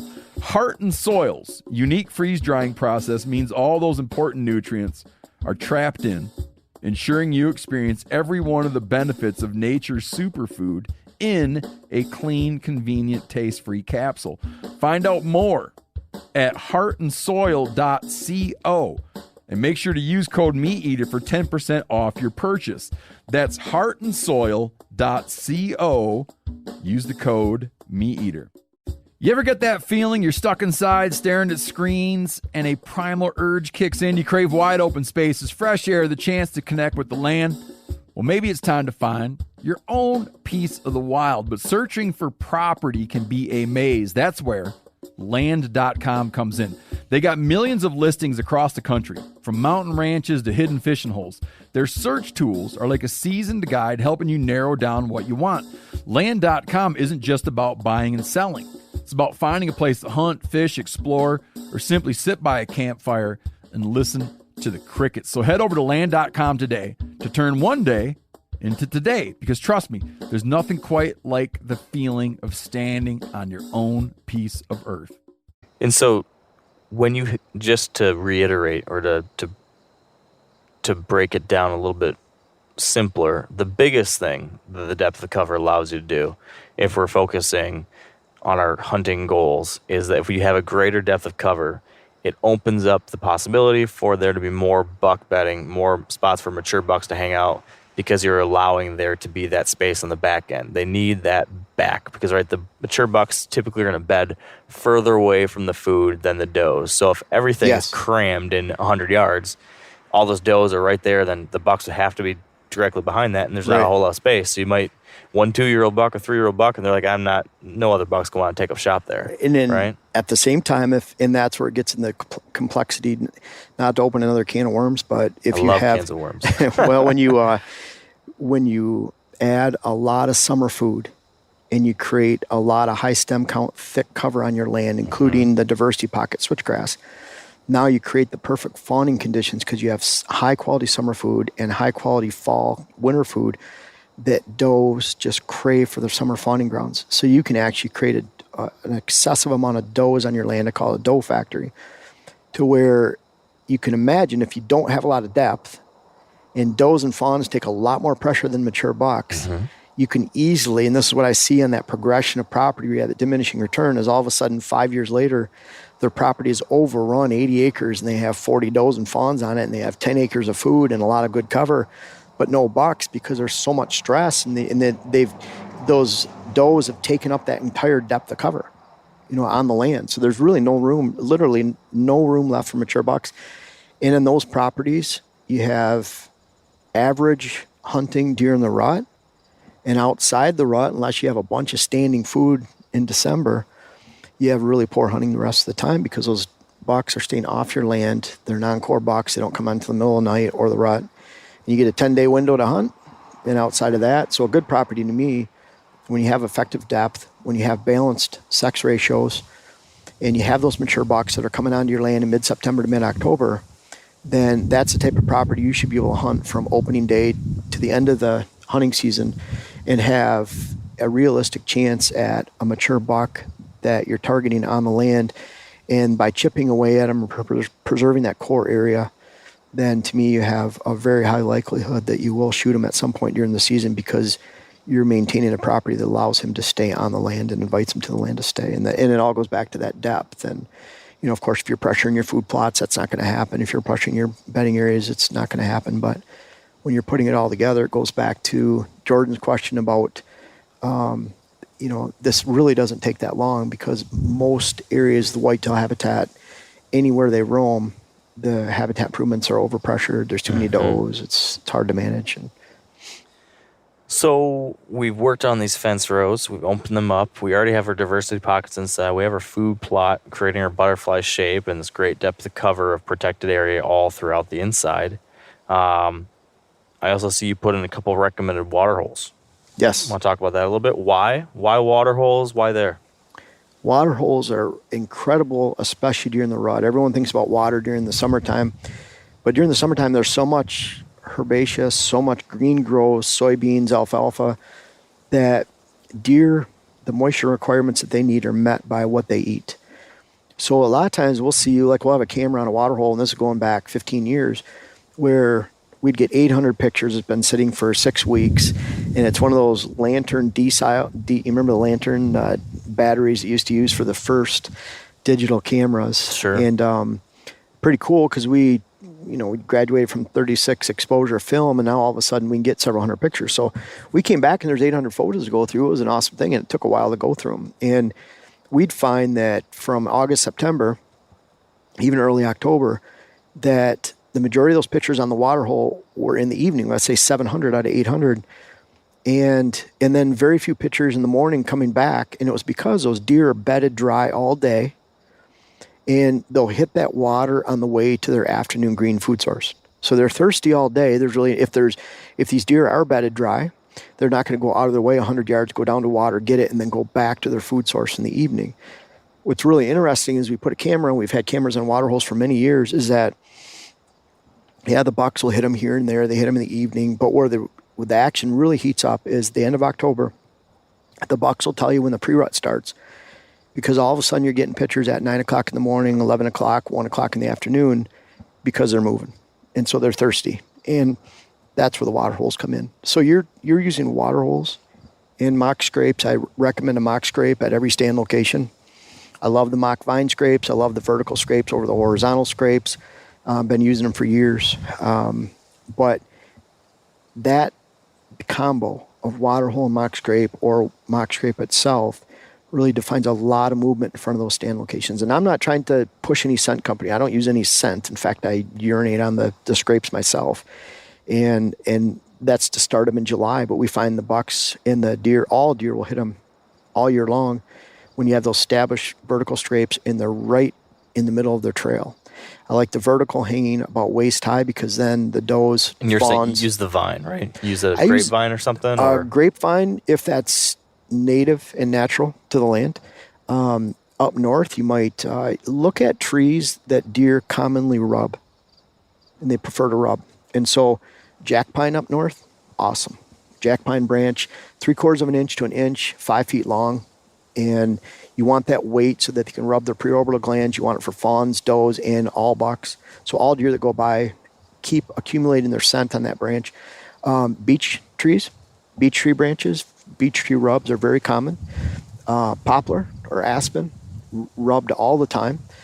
The only thing about poplar or aspen, it's cheaper wood, doesn't last as long. I like a vine because it's flexible, lasts for long. The jack pine will last for a really long time. Hemlock in some areas. I was out in New York recently. There's some really good hemlock stands out there. Some really good rubs in them. And so we took a hemlock branch and put it down over a mock scrape that we made when I was out there. So hemlock is another well-rubbed tree. So if it's well-rubbed, then it's oak, white oak, really good.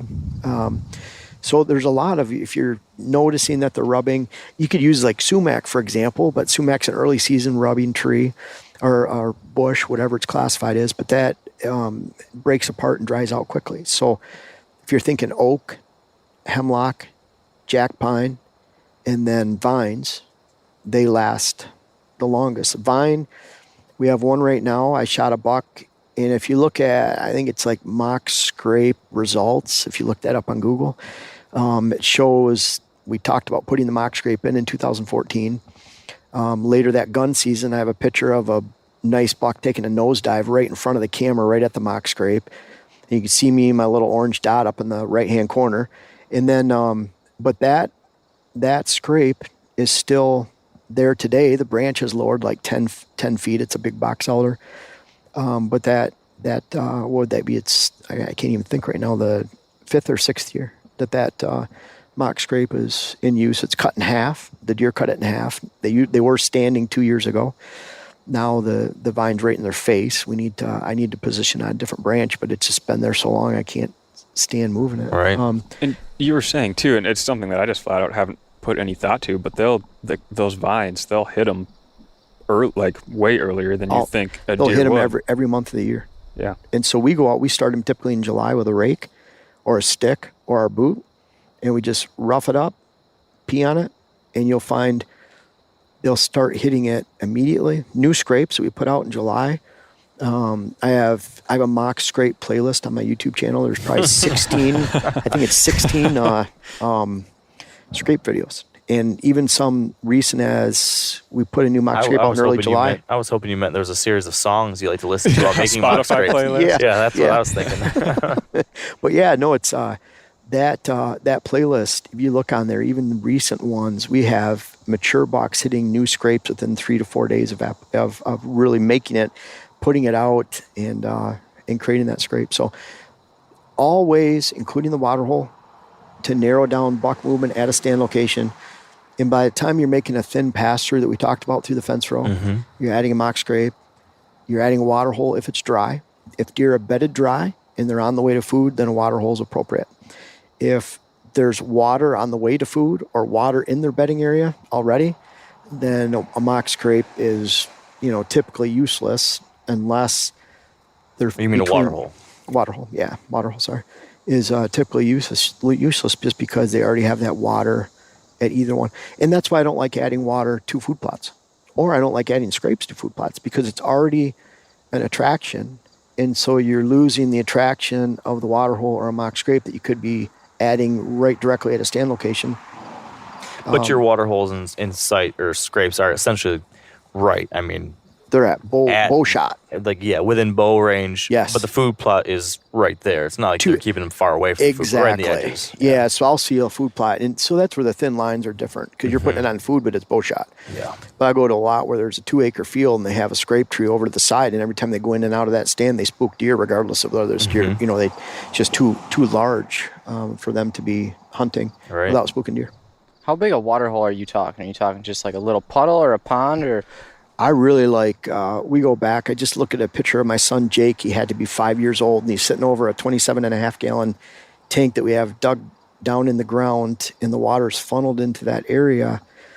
And we found the 27.5-gallon tank, plastic tank, 55-gallon drum cut in half, was just not enough. We'd put a camera on it, it'd dry in 10 days. And then the deer, when the use dries up, then they establish their pattern somewhere else. And so you can't hold a pattern, and then it takes another week or two to get their pattern back. Yep. So we were playing this roller coaster. So we found that right around 100 gallons, for example, 110-gallon tank from TSC costs about $75. And putting that in, it's 30 inches deep, 3 feet by 4 feet. It's a lot of digging, but that's about the amount. Like this year, our water holes haven't dried up. Yep. We just had so much rain. I haven't filled the water holes since I think it was 2017 or 2016 was the last time I filled water holes, because we've had so much rain. And so that is that good balance where, yeah, if you do have to fill them up in mid-October before the heat of the season, drive out there with a pickup, come right into that spot. And those water holes are extremely effective. And just going in there and filling them up and leaving mid-October and leaving the machine running, whatever you use to take it out, is a great practice. And then you're done. You don't need to add water in November during the rut. That's might be the one time you add water to it if it's, for whatever reason, very dry. Mm-hmm. So those water holes, now there's some machine dug water holes, 20-foot diameter circle, getting a bobcat in. I've used pond liners, and they turn out very messy tarps. Now, if you dig them under the ground a foot, and then you put a foot of soil, you dig your pond a foot deeper, put the liner down, put a foot of soil over it, tamp it down, and pack it down, then that can work. But a lot of times that liner starts coming up, water gets under it, it heaves it up, causes holes, rips. So we've had a big mess before of taking out. We actually used a pool liner and took that out. It didn't leak. It was just that the edges came up, the deer push it over, and all of a sudden we just have a big muddy mess with fabric sticking out. And we were on a lease land. It just looked bad, looked like crap. Yikes. So we removed that. But yeah, so the tanks are a really good quick. And do you put those tanks within the same visual frame as the mock scrape? That's a good question, And get trail camera Mark. photos of both? Definitely. So typically it's either mock scrape in the foreground or the water hole and the other one's behind it. Okay. So we have them both ways, and it's pretty cool because you'll see we run 15, 20-second video. So by the time they go into a scrape, you'll see them start to head a lot of times to the water hole, but they're coming from one or the other. A lot of times they hit both. The cool thing about both those, though, I mean, we're talking a 2-minute stop. Yeah. And they're off. So you're not putting deer in front of your stand location for a half hour that keeps you from getting in and out of the stand. Opens you up to trouble. They're just moving. Now, what do you say to this? There's one school of thought who says, don't put your trail cameras right next to your tree stand locations because those cameras might spook mature bucks. Yeah, absolutely wrong. What's your argument there? They just don't spook deer. So the problem is the and we've done this. I've spook-proof video setups. I run ratios where, like last year, 13 out of 16 cameras, we didn't even have a deer look at. And so when cameras are spooking deer at tree stands, for one, I'll say I would invite all my neighbors, if you're listening, don't use trail cameras, don't put them at your stands. It'll spook deer, trust us. Yeah. Wink, wink. Yeah, it's so very, very easy to make sure that cameras are not spooking deer. For one, you put them 6 feet high or higher. Like the high and angle down, huh? Definitely. We've been using that for many years. Also, a tree wider than the camera. Also, the profile of the camera hidden with brush on either side or another trunk. Mm-hmm. Also, blackout. So the red eyes are horrible. The red infrared, they'll spook deer all the time. If it's just putting it 6 foot in the air probably eliminates 90% of all spooks. And then you're putting them at the tree stand specifically so you don't spook deer. The reason for that is you only change your cards when you go hunt that stand or when you walk by from hunting another stand and you go in, grab that. So in that case, on these fence rows, for example, you put a camera in front of your stand. You put a camera that you don't access from the front where the deer are, you access from the back where your stand's at, and then you might have some brush in front of it. You're looking over a bush, whatever it might be. So you're just coming in from the side or behind it, and you're changing the card and getting out of there. And so you're not even placing yourself in position where you're going to spook deer. So I look at it like I did a trail cam ratio video for spooking, and that was a year and a half ago. And I stated that if deer are looking at your cameras 5 times out of 100 pictures or videos or more, there's a problem. I look at it now that it should be 1 or less, 2 at most. And like I said, we had 16 cameras on 3 properties. We had 13 out of 16 where the deer did not look at those, with thousands of videos and pictures the entire season. You can tell they look through it sometimes, but they're not giving it that stare and looking back and forth. Yeah. And so definitely it is a unfair advantage if you're using them at your tree stands. But you can't put it on a stick. Yeah. And just put it out in an open food plot. Those mature bucks will pick those out no different than a box blind. I believe Mark put one on a stick in a food plot. I do have them on sticks and food plots, but they've worked for me. Like I've had success with that a lot and have not seen the ratio of danger. But I certainly can't say that they couldn't get spooked sometimes from it. And the one thing, but they're in spots where I really like using off to the side or I really like using a mock scrape tree in a food plot to get, those are some of my very best locations on my farms to get pictures of mature bucks. And whether that be actual daylight usage or just like inventory, like if I know these deer are coming through the area after dark and then it's getting daylight and then you start seeing, okay, it's time to start moving out there. And so I've always looked at these mock scrape trees. For me, they act as like structure, like bass are attracted to structure in the field. So I've used that really successfully on some of my Michigan spots, but there's no trees to hang a camera in. So I've ran these stick and pick type things off the edges and gotten away with it, but usually just because they're focused on that scrape tree, I think. And as long as you don't have your camera right in view of where they're coming up to, I haven't seen trouble with that. Now, one of the things too with those, like a scrape tree, so if you have these long, thin food plots, they're defining where deer come in and out of your cover. So that's where I'd put a scrape tree. And then I'd put a camera on that scrape tree looking down the entire food plot. Yeah, that and long, then I'd lengthy have stretch. And I'm thinking of on my properties right now, there's only 1 or 2 cameras where I can't shoot the camera with a bow stand, with a bow. So they're always at bow stands. And so even in case like that, I'd put the scrape tree at the end of the food plot. That's where you're defining you want them going in and out of cover. And then you have a stand location there that you hunt evening hunting with when they're coming out. And then I'm hunting 50 yards back or 75 yards back for more of a morning position where I'm waiting for the deer to come into me.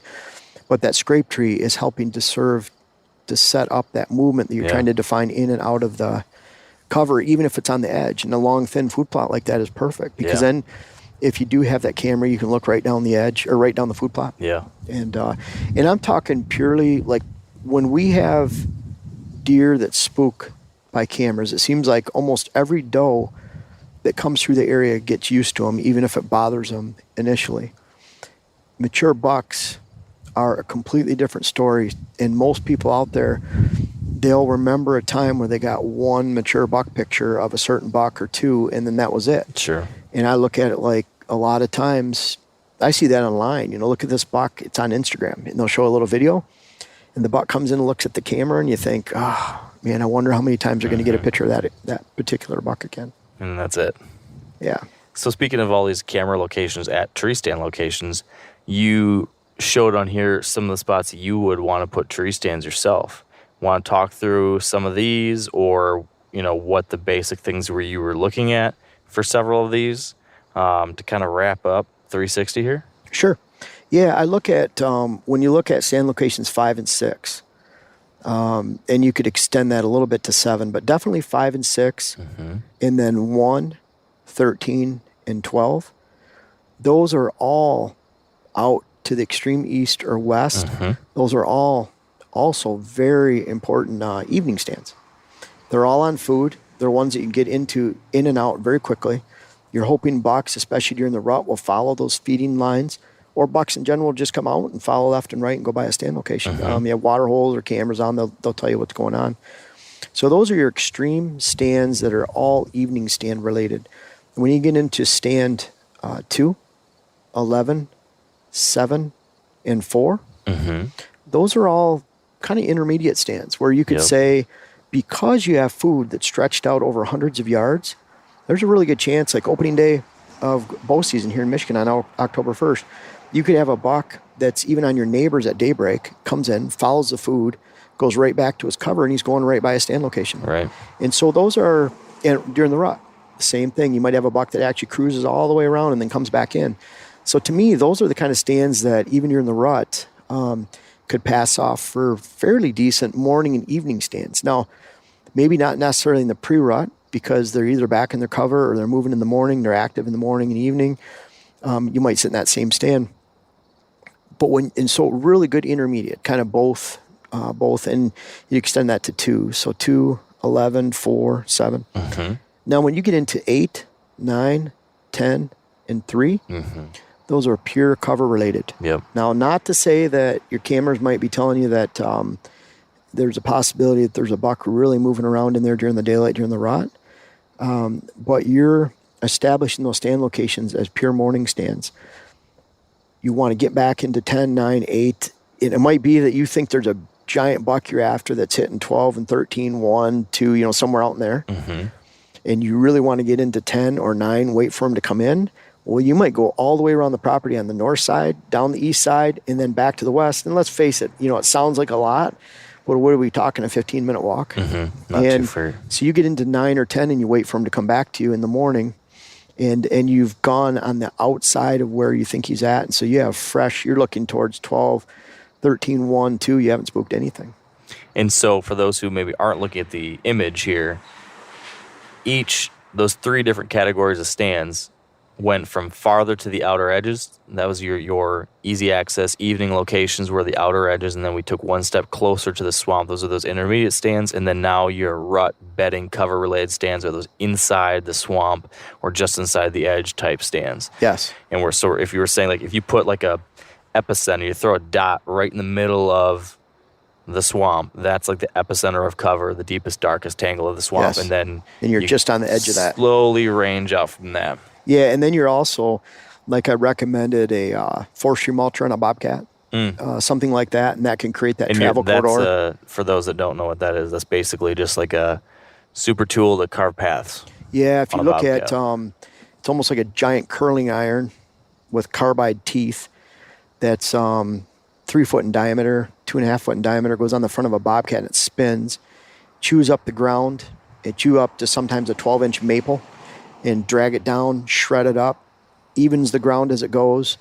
And you could use one of those. I have a lot of clients that use them or have an operator come out for the day. And they can make travel corridors for deer extending through that swamp that allow them to walk on a flat, treeless, shrubbless area. And you're defining where your stand locations are first. Think that bobcat's going to get stuck in that swamp? No, I don't think so. You wouldn't where be it the is right right time now. to do that. Yeah, Winter? Probably August or winter. Yeah. And I like August this time of the year right now because it's dry. It's the driest it's going to be during the summer. Obviously not an April, May project. So it would be a really good episode if Mark was stuck in the skid steer. Those things, Par for the course, Hunter. They're tracked and they go through some pretty bad area. Yeah. But I wouldn't take it in that black muck back there. I wouldn't take it with standing water. Yeah. But they'll go through a lot, especially because you're using that vegetation layer and they're driving on top of it and the trees are knocking down. So that's turning into the top of the soil. Gotcha. And obviously you would not want to use Roundup or any kind of herbicides down there. You're hitting wetland grass and growth anyways. But once you kill that, you're losing the ability for the vegetation to take up the moisture. So you just create a beaver trail. But that sets up those stand locations back there. It does. If you look at this and you look at all the ideas you're suggesting and all the planting we're talking 35 acres of switchgrass and 3 to 5 acres of food plots and multiple water holes and 8 mock scrapes and 13 tree stands and anyone listening to this is like, holy smokes. Even I'm like, holy smokes. I feel like we've done so much stuff out here already and I feel like that was holy smokes. There's so much to do and this is obviously working towards like an ideal situation. When you are looking at like, this is like your ideal scenario. You put this together as like, this would be a perfect situation. Now, if a guy comes to you and says, hey, I have got limited time and money and energy. If I were to do one phase of this, or if tell me my first step this year, and then every year I'm going to do one small phase of this, and it's going to take you 10 years to get there, but every year I can do a little bit. The first thing, or the first one or two things to get started down this path, what's the most important first or second step?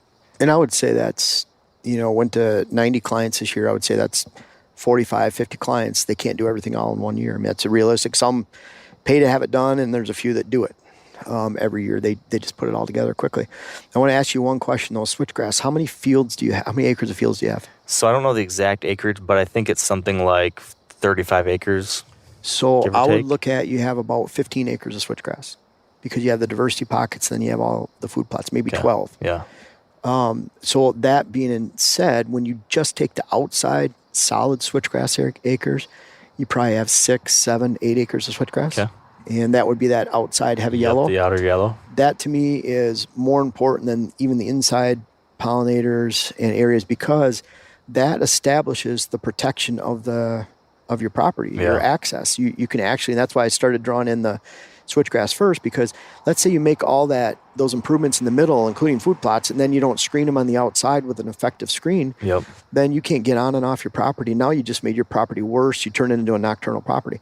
So if you start with that switchgrass on the outside, now you've established those walls of protection on your property that allow those deer to be on the inside of your property, even if the habitat is less. You just something I use, an easy analogy is 5 acres, 5-acre woodlot. It's all hardwood. So let's say there's varying ages in there, and you go in and someone makes 30, quote, buck beds, bedding areas on the inside. But you can look into that 5 acres across a half-mile field that's been plowed, and there's no security on the outside of that 5 acres. And you can look right into the middle of those bedding areas. It's not a bedding area. Now do no work on the inside, but just effectively screen off the outside, whether it's switchgrass, conifers, hinge cuttings, a dirt berm, which I've had clients do. Now that 5 acres is a bedding area because you've established the walls of protection. Now a few deer can bed in there, and you can walk right up to that screen 5 feet away, and they're on the inside. They're protected. That's why it's a bedding area, because they're protected. 2-acre swale in the middle with soft maple out in a 160-acre field. You cut the outside edge of that and lay it down and create regeneration. Let's say it was box elder. Do the same thing. The deer that are in that 2-acre pocket are now protected, and you can't see in, they can't see out. Make that all a trampoline on the inside with bedding canopy or something, which I don't advocate anyways. The deer that are bedded in there now can see you approaching from a half mile away, quarter mile away. So that's where that yellow switchgrass comes in around the outside. The switchgrass, like to establish, pretty easy with the tools you have. You're going to be about $100 to $110 with chemicals per acre to establish that. But then you're going to get a good solid 10 years without even burning it. So this is something that, compared to food plot cost, pretty reasonable. Yeah. No fertilizer needed, no lime needed. Nice. So you're just getting it good seed to soil. Now you're speaking my language. Well, the important thing though, Mark, is you have to control the weeds. Yeah. So now the inside area, those brown pockets, let's say you want to do that in year 2. Well, you're establishing the switchgrass on the outside. You can you can just do this in layers and steps. Mm-hmm. And then if you have the yellow or the switchgrass, now you can establish the food plot lines. Mm-hmm. And the food plot lines are just a matter of killing and drilling. Yeah. So you can establish that really easy too. Now you have the whole framework of the property designed. Put the cameras out. I'm sure you can get enough cameras to cover these areas and these movements. Mm-hmm. And then let the cameras tell you where to put the, How to adjust from there. To climb up a tree and hang from a branch somewhere. Or hang Speaking of the trunk. Yellow, we'll refer to switchgrass continually as yellow for the rest of the year. Yeah, I know. In year 1, we're lucky to get like 4 feet of growth, right? So we talked about maybe in year 1 we should use a supplemental annual screen too. Yes. What would you recommend in that? You're going to find that 40 inches of solid growth around here in that first year is going to be enough to hide you 90% of the area. Now, those food plots you put out there, let's say they're an average of 60 feet wide. Take 15 feet of that, 10 feet of it, 20 feet of it. And because you're not going to have as many deer next year when you first establish those food plots, you're starting to build that herd, invite them on the property, then you could take 15, 20 feet, 10 feet, whatever you can afford of the screening mix, and put that on the outside edge facing your access on that long, lengthy movement of the food. And then the next year after that switchgrass, the second year of growth is 6-7 feet high, then you can take that out and convert it back to food plot space. Or Gotcha. to food plot space. So you're keeping the same framework. Everything is the same. Just screen the food. Yes, yep. And then take it back for food the following year because you're going to need more food plot. Perfect. Jordan or Hunter, any final questions? We've kind of covered each layer of Jeff's plan here. I like it a lot. It's really interesting stuff. But what else, anything else you guys need clarification on? No, I think I'm a complete rookie when it comes to anything that has to do with this stuff. It's all so new to me, even though I've been hunting deer for as many years as I have. But I'm just constantly shocked at the amount of layers that you can add to a property like this. It just kind of seems like you could just go as long as, there's just so many different things, even on, 64 acres here that you can do to really maximize what you can, be able to achieve here. Very true. It's kind of, I know it's a lot of work. A lot of the work can be completed quickly. The thing is, look at it like you're establishing a foundation of a house, and you're establishing that framework of the home. The people in the home are in the kitchen here, dining here, living room here. Here's their bedrooms, and you're, a well laid and well thought out plan that is created by an architect, and make sure that you're not driving into the garage and then going through a bedroom and a bathroom to get to the kitchen. Everything's laid out and complementary of each other, and you have the walls of protection. That's what you start with on the outside, which is the switchgrass or the yellow. And so, once you have this set, it seems like the work would be endless, but then it's just maintenance. You're making sure the switchgrass is thick. If you need to burn it, you burn it. The food plots are in the same locations. You tweak a stand location because when you're sitting there all season, you wish it was in that tree 20 yards away. But other than that, you might change camera locations. You might move a mock scrape. You repair mock scrapes. But other than that, it's just maintenance mode. Yeah. So once you have the foundation set, that's where I encourage clients to work as fast as possible, because once they have it complete, then it's just kind of sit back in these chairs we're sitting in right now. Enjoy the ride. Yeah. And once you break it down like that, it's a lot less overwhelming for a guy like me to look at a piece of property and, as long as you have those basic foundations down and you think about it like that, then you can kind of breathe a little bit easier. Yeah, it's kind of like, as a contractor, you wouldn't ever have your second bathroom through a bedroom, or your only bathroom to go through a bedroom to get to that bathroom, or you don't have someone walk all the way through the basement, go up some stairs, and go all the way back to the front of the house with groceries after a built-in garage in the bottom. There's just certain things that you don't do. There's certain things like that's where the perpendicular access to the stands, making the improvements parallel to your borders, establishing that depth of cover.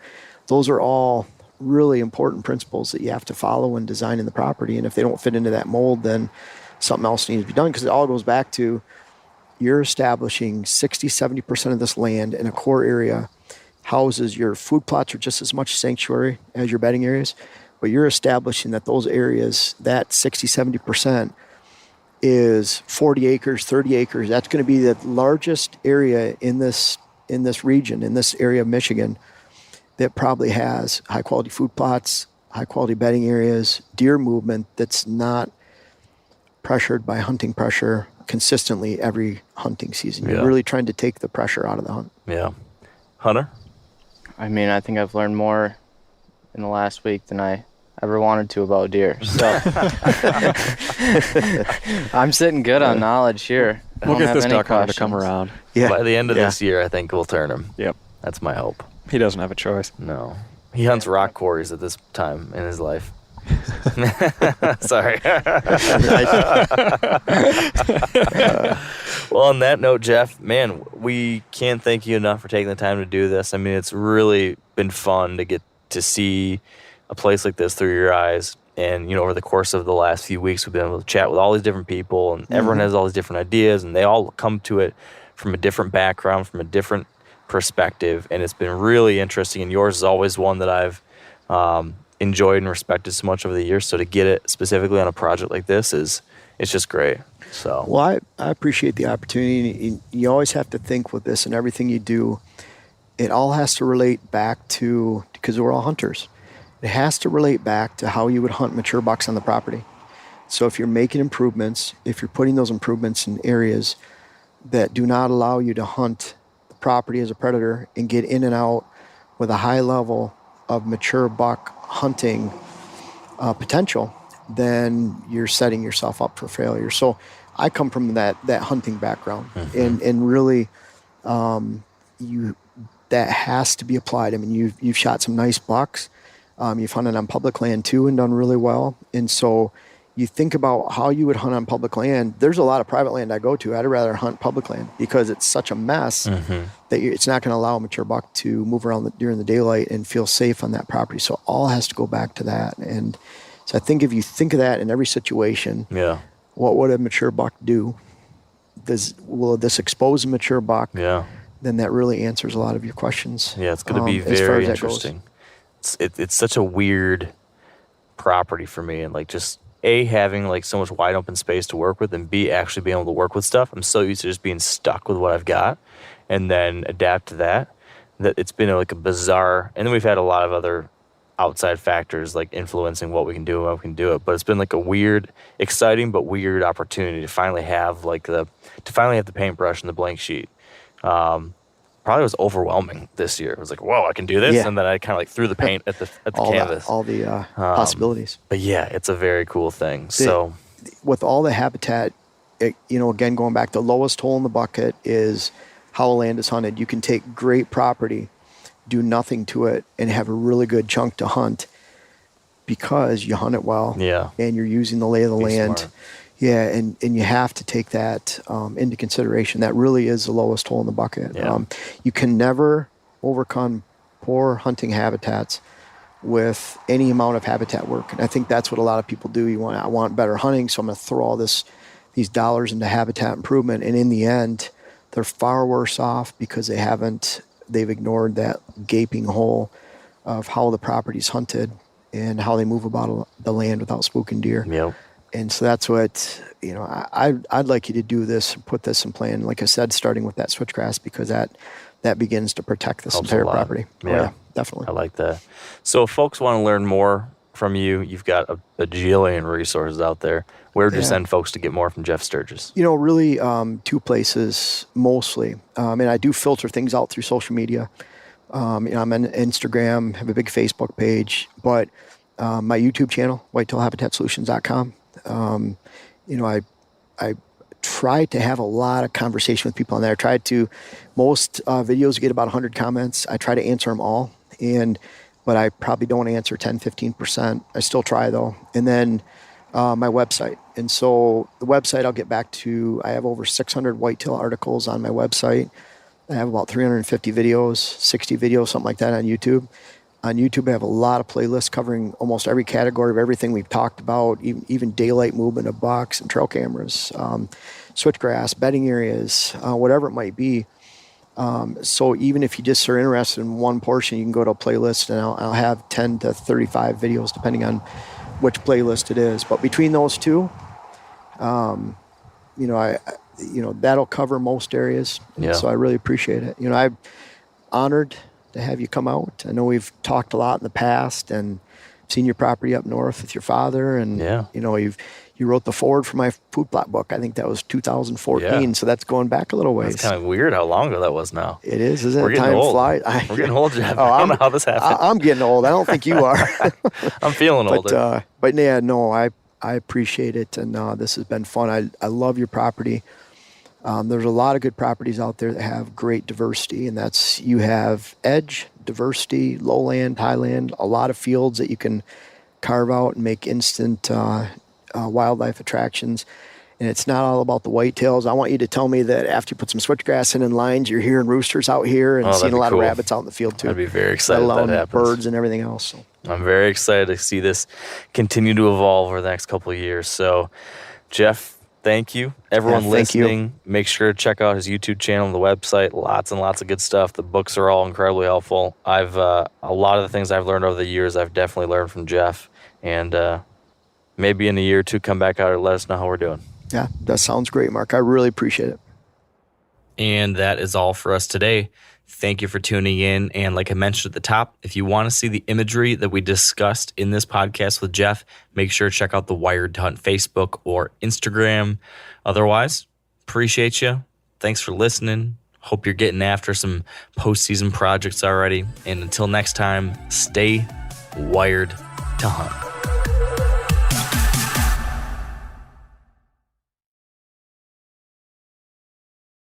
I'm sure a lot of you guys remember the old ceremonial hunting tradition of eating the heart out of the first animal you kill.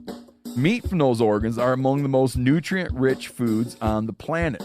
You can get those same benefits your ancestors craved via convenient daily capsules from Heart and Soil. Find out more at heartandsoil.co. And remember, use code MeatEater for 10% off your purchase.